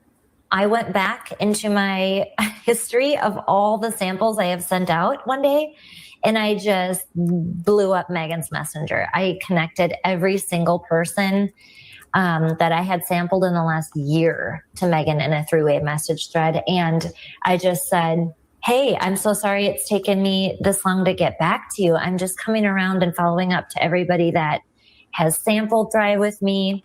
Were you able to take your sample? If so, how did it go? And I always end the message with a question because that is a higher likelihood that you're going to get an answer. Now, I told you that I am a former MLMer and I was involved in companies just like this with this kind of training and these sorts of availabilities. Samples are a huge thing. You are absolutely encouraged. It is a must that you purchase samples and get them out to as many people as possible. And I mean, I'm talking mad samples and they are expensive. You'd think that they would be discounted because it is the consultants that are purchasing these products to have others sample them, but they're actually more expensive because they are individually packaged to be samples, and that individual packaging costs money. And if you are really giving it a go at any kind of MLM, you are purchasing mad samples, you're sending them out, and the return on them generally is totally negative. Bomb. So not only are you having samples available for your prospects, for people that you're approaching as customers or more likely with a business opportunity, you also have to have products so you can have events. So you can do, Thrive calls them locals. So you'll go somewhere local or in your own house and you'll have a party and everybody will get samples and it's going to be great. We know that Shanann did this a few times and all of this costs a ton of money. And then there's more obvious costs, something that Shanann was clearly a big fan of because she ran them several times with the kids involved. It's when, Cece and Bella were, involved in that raffle and Bella kept saying, I want it. It just really didn't go well. It wasn't a good look in my opinion, but Shanann ran these raffles all the time where she would literally give away pretty substantial cash prizes.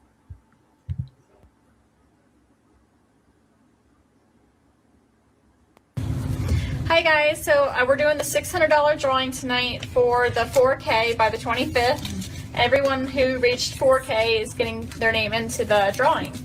So the first one is Chris Watts. Chris Watts. And then we have Christina Meacham. And then we have Michelle Davis. Good luck, guys. Shake, shake, shake. Shake, shake, shake. Okay, now pick one. Thank you. Michelle Davis, congratulations. Say good job. No more. We got a winner. We have a winner. Say good job. Good job. Candy corn. Hey guys, it's Shanann and Bella. We're here to do the drawing from yesterday. Yay! We're drawing names for yesterday, for everyone who had entries yesterday into the drawing. Good luck, guys. Bella, come pick out a name. Hurry. Come pick out a name, please. Come pick out a name. All right, guys, let's go to Bella. Bella, pick out a name.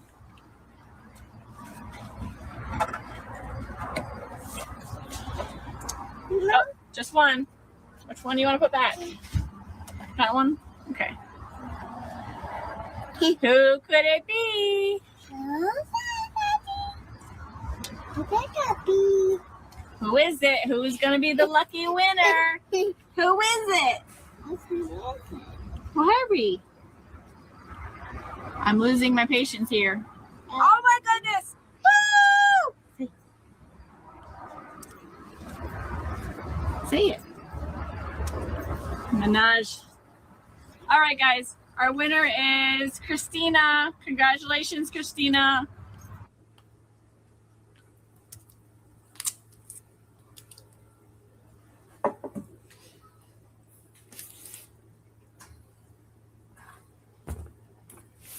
Ready? Hey guys, so we're super excited. It's me and Bella. We're here to announce our second winner for the $300 cash prize that we had. We had to hit $2,000 in volume, and not only did we hit the $2,000 in volume, but we smashed it and we hit 40K as a team. So I'm so excited for you guys. So we had a lot of entries yesterday. We had Genevieve, we had Chrissy, had 2 entries. We had Brittany, we had Liz, we had Christina, DJ, Susan. We had a lot of entries yesterday, so I'm so excited to see Madison, Michelle, Beth had an entry, so we'll see who won. Pick one. Whatever one. Drop one. Who is it? And then, of course, there are the more hidden costs, the more sort of sneaky, underhanded costs, the cost of making it look like your business is bigger or much bigger than it actually is. And unfortunately, I have to say, I'm pretty sure that is what Shanann Watts did. Other people that I've talked to who have been involved in MLMs believe the same thing. And it's so sad for her. She was really just trying her hardest, and she probably just thought this is what it is going to take. So let's take a look at what those hidden or sneaky costs are and what the actual earning potential was for Shanann or anybody else involved in Thrive Lavelle. Let's determine if multi-level marketing companies are actually offering a business opportunity that is a viable business opportunity to most of the people who enroll as consultants. And although most multi-level marketing companies claim that you can start up your business with little to no upfront cost, we're going to take a look at the real cost of giving a shot to success in a multi-level marketing company in both financial terms and the real price most people pay that is far more precious than dollars, cents, or euros. So let's start by taking a look at the Lavelle commission plan. Now, these commission plans are very complicated, and I believe that is by design. Not everybody understands what they're looking at when they get into it. They just see some high potential earning dollars, and in my opinion, they think, hey, well, that's great. That's what I'm going to make. So awesome. Let's do this. So you see here, we have level 1, 2, 3, and 4 in the upper right-hand box, okay? And then in the lower box, the rectangular box that spans across the entire page, we have levels 1, 2, 3, 4, 5, 6, 7, and 8, okay? Now, if you look at the uni-level team commissions, now just stay with me, I'm going to explain all this, I promise. You'll see going across from left to right, it says paid rank, promoter, 4K VIP, 12K VIP, and 40K VIP, 80K VIP, and 200K VIP.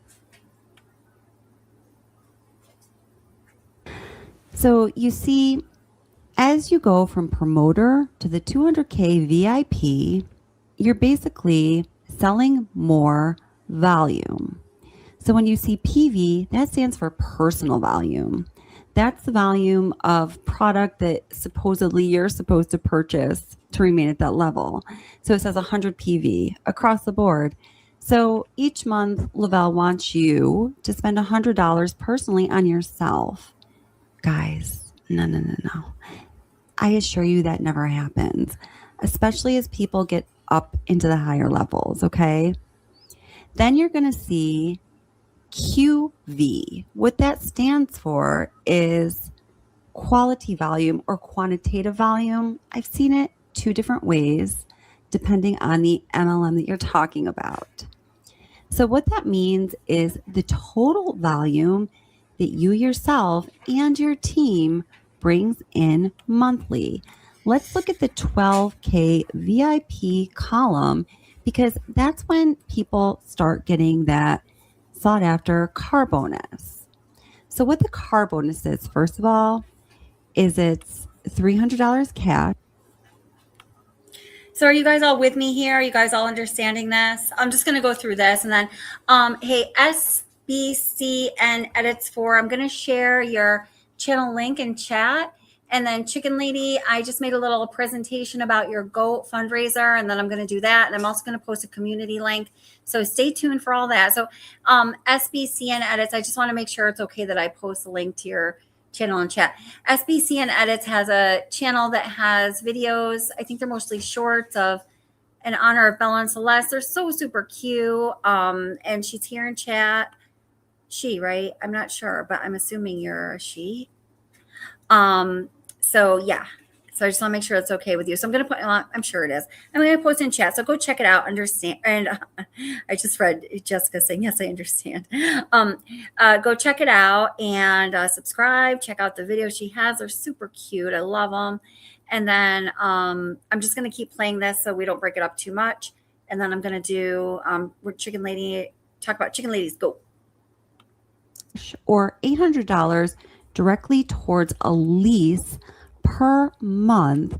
They give you a choice of a Tesla, a Lexus, a BMW, and some other expensive cars. I've had this on bad resolution. That sucks.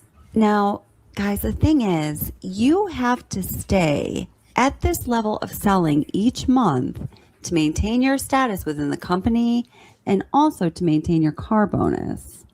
So if 1 month you dip below what the requirement is to get that car bonus, that $800 payment on your lease is on you.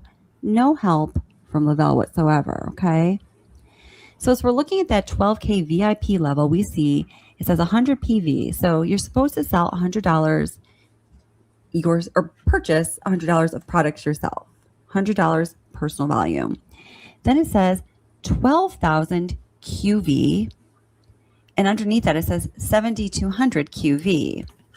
So the 12,000 is the minimum QV that yourself and your team must be bringing in per month. So that means yourself and your team must be selling $12,000 worth of products per month. Now it gets even more particular than that because the 7,200 is associated with a max strong leg QV.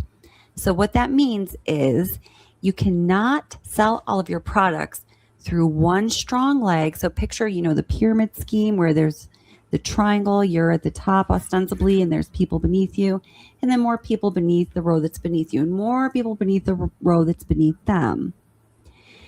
So if you have a strong leg, some high sellers or just some consultants that are purchasing a lot because they want to maintain their status, the maximum that you can get out of one leg, your strong leg, is $7,200. So that means you still have to come up with $4,800 from your not so strong leg in this pyramid scheme structured business. Now, let me tell you guys what happens a lot of the time, and not all the time. There are some people who are successful in MLMs. There are some people who, on a monthly basis, make this volume honestly and reach these levels. Reaching these levels of achievement month after month and month over month is very difficult. As you're going to see in some statistics I'm going to show you in a moment, it's nearly impossible. So what happens is, and I believe this is what happened with Shanann Watts, is that people will purchase an insane amount of product so they can maintain that level. Now, there are some limits as to how much you yourself can purchase of that $12,000 QV that's needed to maintain that 12K VIP status. But theoretically, a consultant could buy most of that or a good part of that $12,000 worth of product themselves to stay at that level. And when they do, I think what they do is they justify it by saying, well, I'm going to have all this product on hand to share with people, to, do my local parties in case some of my downline or the people that I've signed up underneath me need some product that they can share so they can grow their business. Then I'll have that on hand.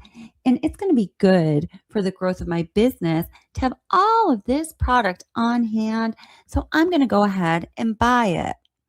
But what happens is when you need to do that month after month, you simply can't afford it. And the money that you're bringing in through the MLM, and perhaps the MLM and another full-time or part-time job, is not even going to be covering what you owe and the amount of product you've purchased. Isn't that crazy?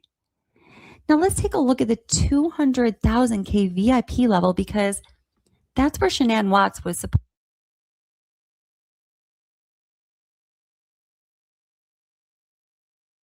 Okay, I was about to say something wrong there too, because in my first round of this video, I said that Shanann said she was at the 200,000K VIP level, but that's wrong. She was at the 80K VIP level, and that's what she said. One of the few things I was wrong about on this channel. So really quick, I put a link for Chicken Lady. And Chicken Lady, do you want to come up, or do you just want me to, speak about your message? And here, I have a little, hold it. Let me play this for another second here, because I got to get her a little graphic ready that I just made. Supposedly at. The requirement to be at that level is to bring in 200,000 QV. That's $200,000 worth of products sold through yourself and your team and their downlines. And we see the number $120,000 underneath the $200,000. So that's the maximum that your strong leg can bring in. So even your weaker sales legs still need to be bringing in $80,000 worth of sold product of that $200,000 QV, or $200,000 of product, for a person to maintain that 200K VIP level. And we ask, where did the $10,000 go to that Shanann had Chris take out of his 401k? I'll throw that question right back at you. Hit it down there. Hit it, Bella. Hard.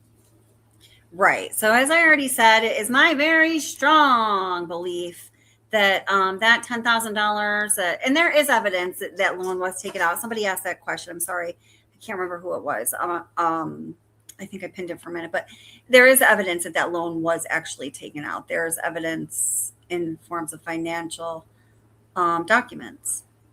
Let's see. Okay. So, and did I hear back from Chicken Lady about, did you want to come up or not? Here, let me check really quick. You can do, okay, cool. Okay, so let me just bring this into the stream here. Stop stream and, whoops. Okay, I can try that way. So Chicken Lady, moderator extraordinaire. She was a longtime moderator from the infamous AD and OAD. I like AD. He was on YouTube. He covered the Watts case way before I did, since it happened, and he's no longer on YouTube for reasons. And I wish him well. And Chicken Lady was a longtime moderator for him. She was his head moderator for a while. She moderated for this channel for a while, and we just love Chicken Lady. So Chicken Lady sent me an email earlier. She is doing a fundraiser for this sweet little goat, Esther. Oh my God, look how cute Esther is.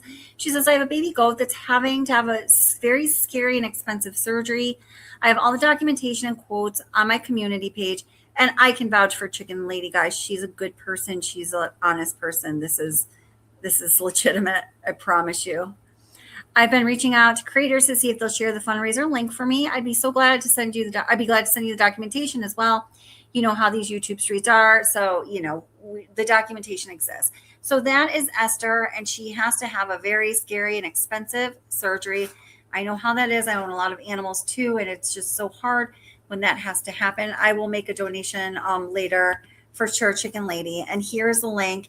If you would like to help Esther the goat get her scary and expensive surgery so she can be okay and support Chicken Lady, I'm sure she'd really appreciate it. I'd appreciate it. Yes, and Esther is so goddamn cute. Can you clone Esther for me, Chicken Lady? Yes, AD was the OG of Watts Island. That is right. That's right. Yes, they were 3 months behind on the mortgage, almost about to be 4. Colby says, praying for Esther. She's so cute. Oh, yeah. Tiffany says she did not pay her house notes or the HOA because it was in the discovery. That's right. There's some, I recently saw on, there's some Facebook group that, and I follow it. There's just really good pictures from Shanann's Facebook that I've seen recently.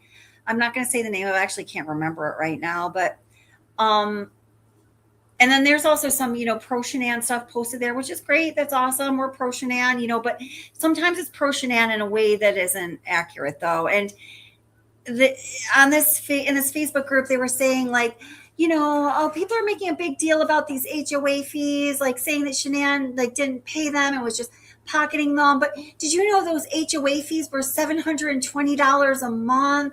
No, guys, they weren't. They were $70 a month. It's not only in the discovery.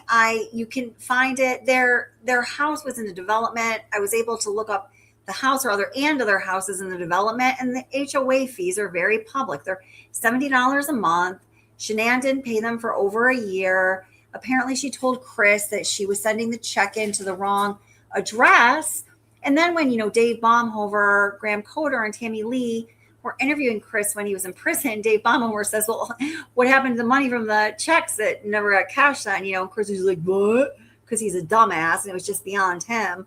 But Baumhover's point was, well, if those checks weren't getting cashed, then she would have known that she had $70 extra a month. So, obviously it was a lie. So the point of me telling this story is that their financial situation was so desperate that Shanann wasn't paying these $70 a month HOA fees, which in the grand scheme of the cost of their lives isn't that much money. Now, what did the HOA fees buy for the Watts family? Well, the HOA fees allowed them to have things like access to the pool. And you notice how, at some point there used to be pictures of the girls enjoying the pool. And then at some point they never went to the pool anymore. In fact, it was discussed. Well, they couldn't go to the pool because they didn't pay the $70 in HOA fees for over a year. HOAs and MLM sounds like hell. Right? Oh, God.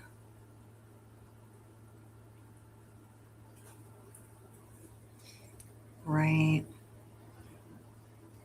And cane immunity. Oh, gosh. Here, let me play a little more of this video. I can't remember what's coming up, but let's see. 20. So every MLM is required to publish an income disclosure form, and this is Lavelle's.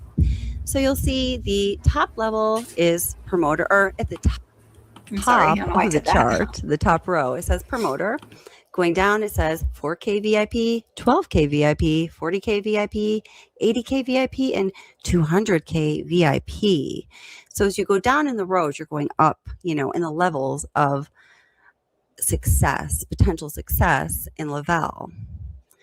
So we see here that 94.7 of active Lavelle consultants selling Thrive are at the promoter level. And 75.6 of the total 100% of active Lavelle consultants are at that team building level. So when you're selling Thrive, you have two possibilities for income, just being an active promoter or consultant, and then being a team builder. It's like a plus. You get a little more, right? So 94.7% of consultants in Lavelle are at the promoter level, and they're making an average of $159 per year. The 75.6% of consultants selling Thrive at the promoter level are team building, so they're making a little more. It's $650 a year on average. So then we see at the 4K VIP level, 3.2% of all active Lavelle consultants are there. And 15.1% are at that team building level. So they're making a little more. Actually, when we go over the row, we see actually they're making a little less. I'm not sure how that works. So their average is about $4,700 per year, but that's only 3.2% of all of the consultants in Lavelle.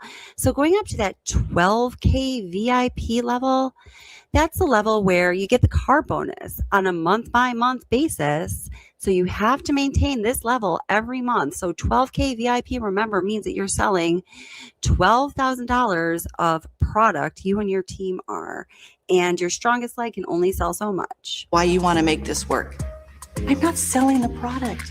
I'm sharing. I'm just telling my story. This is what it's done for me. What can it do for you? So 1.5%. I just want to say that's such a common MLM thing. I'm sorry. I just want to say that's such a common MLM thing. I'm not selling. I'm just sharing my story. I'm just sharing my story. Oh, come join our MLM. Be a consultant. You have to sell anything. You just share your story with other people. Just share your story. Share your story. It's just so fucking deceptive. Share your story, my ass. It's not what's happening. Of Lavelle consultants are at that 12K VIP level, and 6.7% are at the 12K team building level. So they're making an average of about $20,000 a year. Now, once we go up to that 40K VIP level, we see only 0.3% of consultants in Lavelle are at the active 40K VIP level, and 1.3% are at the 40K VIP level, and they're team building. It's a very small percent. So they're making about $50,000 a year. Pretty good. But again, guys, it's less than 1% of all consultants in Lavelle. Oh, wait a minute. Hold it. SBCN edits. Are you still here? And did I link your wrong channel? I just realized you said it was an all, and I feel like if you're still here and I did link your wrong channel, because I just see the subscriber number is different. When I subscribed earlier, I just knew what number I was. You can't post a link unless you're a moderator. But if you are here, hold it. If you are here, let me know. I'll make you a moderator for a moment so you can post a link to the channel where you'd like the link to actually be posted. Okay. So if you're still here, please speak up. At the 80K VIP level, 0.2% of active consultants have reached that, and 0.8% of consultants are team building at that level. So they're making a good income, $95,000 a year, but that is a small fraction of a percent of the consultants that go for success in this company. And that 200K VIP level, guys, only 0.1% of all of the people who are still active in Lavelle that year tried their success at being a consultant. Only 0.1% ever reached that level, and they are making a really good living. So that's $340,000 a year. Heck, I would take it. Honey, Shanann Watts was not making $340,000 a year. God bless her soul. Seriously, I wish she was. I believe that Shanann Watts was a good businesswoman. She had business sense. I think that she could have been successful in a stable business that was not an MLM structure if she applied herself. I really do believe that. But guys, she says she was at that 200K VIP level and the average income yearly is $340,000, yet they were on the verge of declaring bankruptcy and barely had a dollar to their name. So, we see, guys, that of those trying success in Lavelle with Thrive, 94.7%, about 95% hang out at that promoter level, and they're making a couple $100 a year. So how is it that so many people get involved in these MLMs, and even though the statistics clearly tell them they're going to fail, they somehow believe that they have a shot at making a lot of money with this business opportunity? Why is that?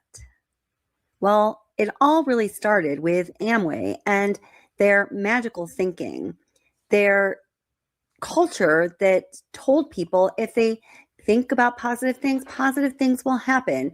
If we spend time improving ourselves every day, then we will be improved and our business will be improved and our income will be improved and everything will be great. They had their book of the month, and it would be some motivational book that was really usually based on magical thinking.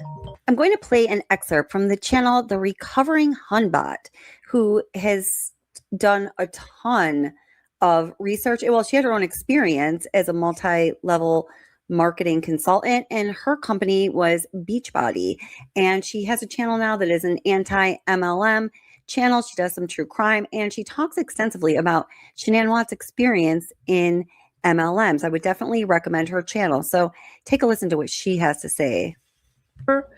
In multi-level marketing, personal development is intimately connected. As a former Beachbody coach, one of the vital behaviors, of which there are 4, is personal development. Part of the lure of multi-level marketing is the idea if you keep a positive mindset, keep working, and never give up on your dream, you too can make it. If you fail, you only have yourself to blame. This overall idea is connected to the law of attraction. And when you start looking into the development of it, you find the new thought movement and mesmerism. I've made videos about that as well. Without going into the entire backstory of Shanann and her involvement with Amway, let's just, say that Amway is the grand poobah of all MLMs, and anything that comes afterwards basically is taking that same concept and repackaging it, reformulating it, revising it. It's just basically another form of Amway, but with a different name, different product, different service, but same sort of concept.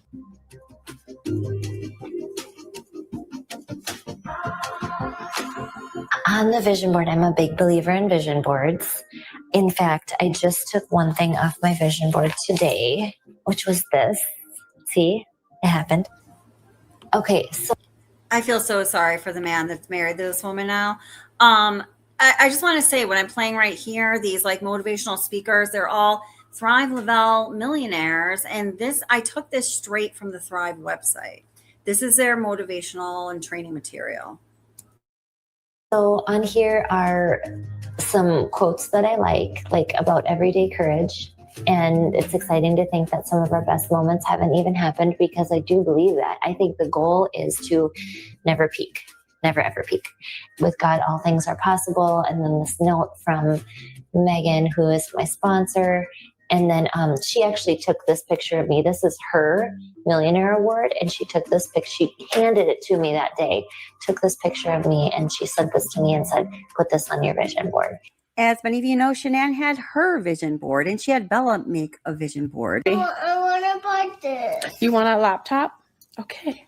She wants a laptop. Guess what we do with that? When you want something, we add it to your vision board, right? Right? Don't we add it to your vision board? Yep. When we want something, we add it to our vision board. And she had great goals on that vision board, and she possibly believed that some of those could happen because the aspects of multi-level marketing that are built into each company, like that car bonus, it really isn't a car bonus. It's just an idea. And if you don't hit that certain number every month, you don't get it and you find yourself more in debt. Or those lifestyle getaways that Shanann and Chris went on frequently that, you know, people like Shanann will say, oh, you know, it's an all expense paid vacation, but it is really not. The dynamics of that are much different than what people who are involved in MLMs tend to tell you. For example, Lavelle, for most people, will pay for their hotel, but you're going to have to pay for your food. You're going to have to pay for your flight. So although Lavelle is paying for your hotel, and yeah, that's nice, you're still paying for over half of that so-called all expense paid vacation that you're going on to beat the drum along with all of the other people in the Thrive tribe who believe they have a shot at making money. With this whole vision board concept, like many things that are taught in the MLM culture, the concepts are misapplied, misappropriated, and misplaced. Like trying to get a 3 or 4-year-old to make a vision board and focus on it and think about their future goals might be a little age inappropriate activity, perhaps. I don't know, but Bella wasn't really vibing with the idea of future goals. She just wanted to play with her sister and her mommy and daddy. What would you like on your vision board? Right. What do you want to add to it? We need to add to it. Write it again. You want to do it again? Yes. Okay. But what would you like to add to your new vision board? My what? I'm selling with it. I know. Focus, child. Bella, look at me. Hey, focus. What do you want to add to your new vision board? What would you like? More stuff. I do just want to say, as a behavioral therapist who has been working with teens for the past 13 years, but I've worked with children, people of all ages, telling a 3-4-year-old to focus, hey, focus, focus, focus, hey, focus, is going to do anything but get them to focus. Just a little tip for y'all. On the board. More stuff on the board. Okay. But what would you want? What do you want to do? Do you want to do anything? No. Do you want to go anywhere? No. Well, what would you like to add to your vision board? I want to write stuff. But what would you like to write on it? We're trying to get their kids. Write Cece's name. Cece's name. But do you want to go to the zoo? Yes. Would you like to go to the aquarium? Yes. Don't kick the board. What else would you like to do? When you grow up, what do you want to do when you grow up? Play with mommy and daddy. Play with mommy and daddy? Okay, don't, Bella Marie, don't hang on my vision board. I'll let you in on a little secret that I know from working in MLMs. They tell you that you're supposed to do 3 different kinds of posts on Facebook every day. You're supposed to do something that directly promotes the product, something that has to do with why the product makes your life better, your lifestyle, and then just something personal. And they suggest that you utilize cute things in your life because that is going to get more attention and help to work your algorithm, like cute pets and children.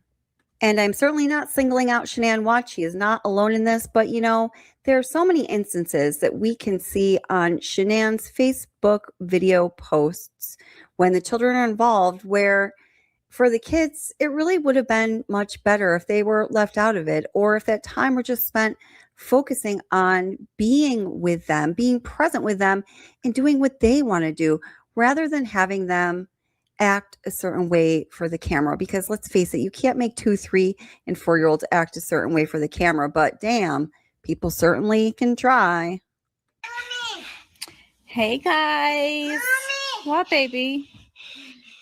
Say hi, Cece. Hi. Look at this monster. This is what I deal with. Like, she's a monster. Don't you jump off the couch. Oh. I'm sitting right here, Mama. She's a monster. Like, she doesn't stop. Like, seriously, this kid hasn't napped today. No, don't stay on my legs, baby. My life. I just sat down to sit with these kids. Literally, this phone has not stopped since last night's call. Like, amazing. Oh my goodness. The kid, Cece's excited. Bella, are you excited? Are you excited? You want to jump like that? Life of the party?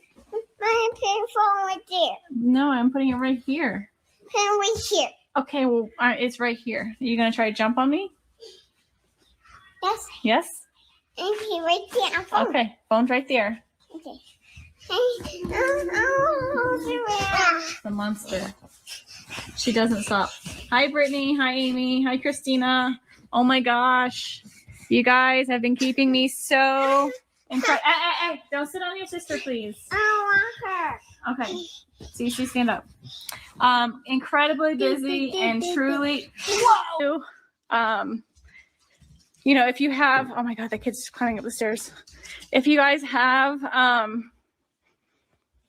Cece, sit down. Baby, I can't carry both of you. Not with the phone too. Come on, Cece. You know, we all have our struggles. I've taken so much shit for this video. It's part of a video I put into this. And Velvet's about to say, put down the phone. And oh, ho, ho, ho, ho, ho, ho, boy. When I caught that and made a video about it, did that ever catch me some fire? Struggles in life, but you got to put yourself first and make yourself better. Put that positive energy out and positive, attitude, and everything comes your way. It will fall in your lap, and I promise you, everything will be rewarding. Hey, Kevin. So I'm out of breath because of these 2,000 steps in one day. Cece's back up the stairs. See? The dog's about to go berserk. But I'll talk to you guys later. Love you guys. Have a great night. Talk to you soon. But I'll talk to you guys later. Love you guys. Have a great night. Talk to you soon. Yeah, in the video in the background there, towards the end, you can hear Bella like making a lot of things. Like when Shanann puts her down, she's like, oh, and she's like, mommy. You can hear all these things in the background. I mean, I'm just a crazy person that sat around with these crazy headphones on, picking all this stuff up. And then she just finally has had enough, because the first thing we saw like 20 minutes earlier was Bella saying, put down the phone. I want to jump like this. I want to jump like this. I want you to hold my hand. Put down the phone. It just didn't happen. It just got more and more frustrating for her. She stayed really patient. At the end, she just exploded. Put down the phone. And I was like, wow. So, hey, Karen G and everybody else. So here's the magazine that you had to pay $3,200 to be in.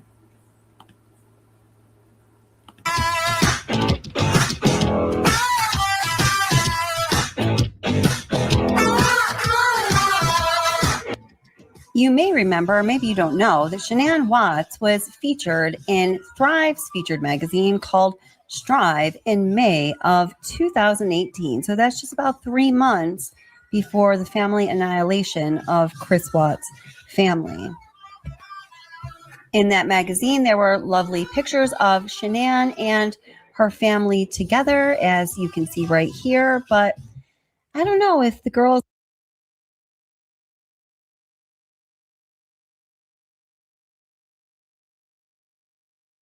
Okay, so I'm going to have to wrap things up here, guys, because it's after midnight here, and we're at 2.5 hours. I didn't realize we were going that long. So much fun with you guys.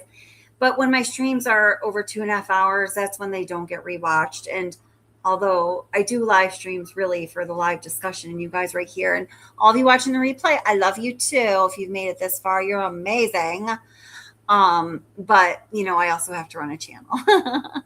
So, there's a lot more in this video that we didn't watch here. And I'm going to leave links to the videos from Recovering Hunbot that we didn't watch in their entirety also. So go check them out. SB notes, Kelly, were people just upset that you caught Bella saying that? Why? Well, they don't like that I just made a video about it. Like there's other things, in those videos. Like I just got really psycho about it at some point. Just listen to them, separated the audio in great detail so you could hear stuff going on in the background. I did for my graduate work when I went from being a special educator to a certified behavioral therapist. This case had just happened. I hadn't started my channel yet. I was really intrigued by it. Based on some of the content that I needed to focus on, I used this case and the family dynamics as part of the study for my capstone. It would be equivalent to a thesis, but it wasn't a doctor, it was a master's degree. So I had that level of interest in it. So it wasn't, but I am a little obsessive. Anyway, so people just don't like that I called it out. Like there's a video, it's on my channel where Shanann is having everybody in the family taste Thrive bars. You guys have all probably seen it if you follow this case. But really what's going on is that the kids are being bribed with McDonald's to stay the way that she wants them to be while that video is being recorded for Thrive. And they have McDonald's waiting. And it's 100%. I made a video about it. Go watch it. Just put in Watch the Obsession McDonald's. You'll find it. And people really fucking hated that too. Like, why do you have to make videos? I don't know. I find it interesting. Like, don't watch it if you don't want to. A lot of people, I don't think that Shanann was a terrible mom. I think that some of her parenting was not good. I think there were things that were very harmful to the girls. I do believe that. I do think she loved them dearly. I absolutely do not think that she deserved to die. My God, when people say that, I'm like, come over here so I can smack you across the face 15 times. That's just a fucking stupid thing to say. Why would you think that I or anyone else thinks that? Anyway,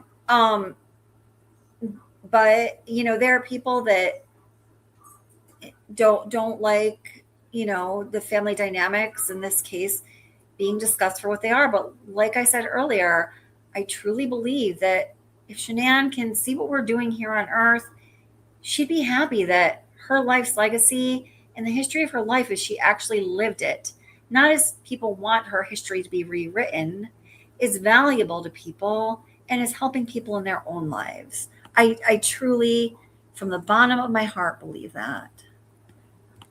Oh, hey, Nancy Trailhawk, welcome and thank you for subscribing. And then, also, Till We Find Our Place, thank you so much for becoming a member. Welcome. Glad you're here and thanks for supporting the channel in that way. And welcome to everybody who's here. If I didn't get to say hello to you, I'm really sorry about that.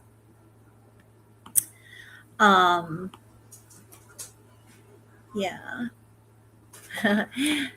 Angie says, Kelly, I found that people don't like a lot of things and they will get over themselves. That's right. That's right. And people do make it extreme. That's right. But yeah, all of that.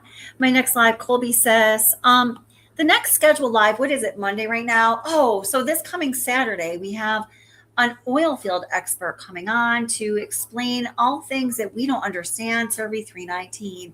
He has the exact same job that Chris Watts had at the time of the murders. He knows everything about the oil fields, the fleet trucks, the geotab, all of those things that we have questions about that are just over our heads or not in our wheelhouse. He's also going to answer your questions. He's been on a couple of other times and it's always a big hit. People love it. So everything Survey 319 with an oil field expert on this coming Saturday at 9 p.m. And it's Monday, so I'm definitely going to do another one or two between now and Saturday. I just don't have them scheduled as of yet. But turn on the notifications. You will definitely, figure it out. But also, I do, every time I do have a live, I put out an email like a few hours before, a couple hours before, sometimes 5 minutes before, whatever I can work out. If you do want to get on that email list, you can email me here. I promise you I will not use your email for anything else other than notifying you of when live streams are happening. So whatsobsession@gmail.com, just in the subject, put email list or something like that. So I get a lot of email, that address. A lot of it is junk, just so I can see it and make sure I respond to you. Kiwi manager, welcome. Parenting has been different this generation from prior, and the expectations have been different. I think that should be considered as well. That's a really good point. Fair point. Good point. Thank you for saying so. I totally agree. Yeah. Yeah. Oh, you have a question about the autopsy oil? Okay, well, bring that question. Oh, use that email, everybody. If you have questions, if you know you have questions for the oil field expert Saturday night, please, I'm going to make a community post asking for questions, but also you can email them to me at whatsobsession@gmail.com.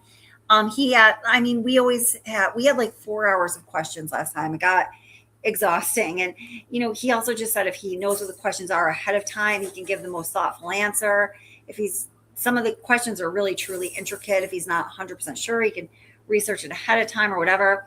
So if you do have questions for the oil field expert who will be on this coming Saturday night, please do give me those questions either through a community post or by emailing me. Mm-hmm. Yeah. All right, guys. Well, thank you so much for being here. I just love live streams. I love hearing from you guys, and you guys are the best. So thank you so much for being here. I really appreciate all of you. And yeah, poor little souls. Remember, life is hard, so please be nice to one another. Don't be a troll, that's for sure. And do something good for yourself this week because you deserve it, my friend. I know you do. And I really hope to see you this coming Saturday. And either email me so I can put you on the email list when I do have live streams, or be looking for notifications because I will be having another live stream or two between now and Saturday. Because did I tell you guys I have the summer off? Jessica Welling, you have a question for the oil field expert or for now?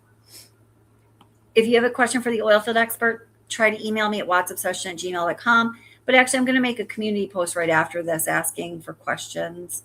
So you can do it that way too. Yeah. Thanks, Cuff You, Anaphylaxis, Honey Bun, moderators. You guys are amazing. Deadline Crime, thank you so much for everything you did tonight. Oh, thanks, guys. You're wonderful. Thank you so much. All right, guys. It's always so hard for me to say goodbye to you. So I'm just going to peace out, and I hope to see you real soon.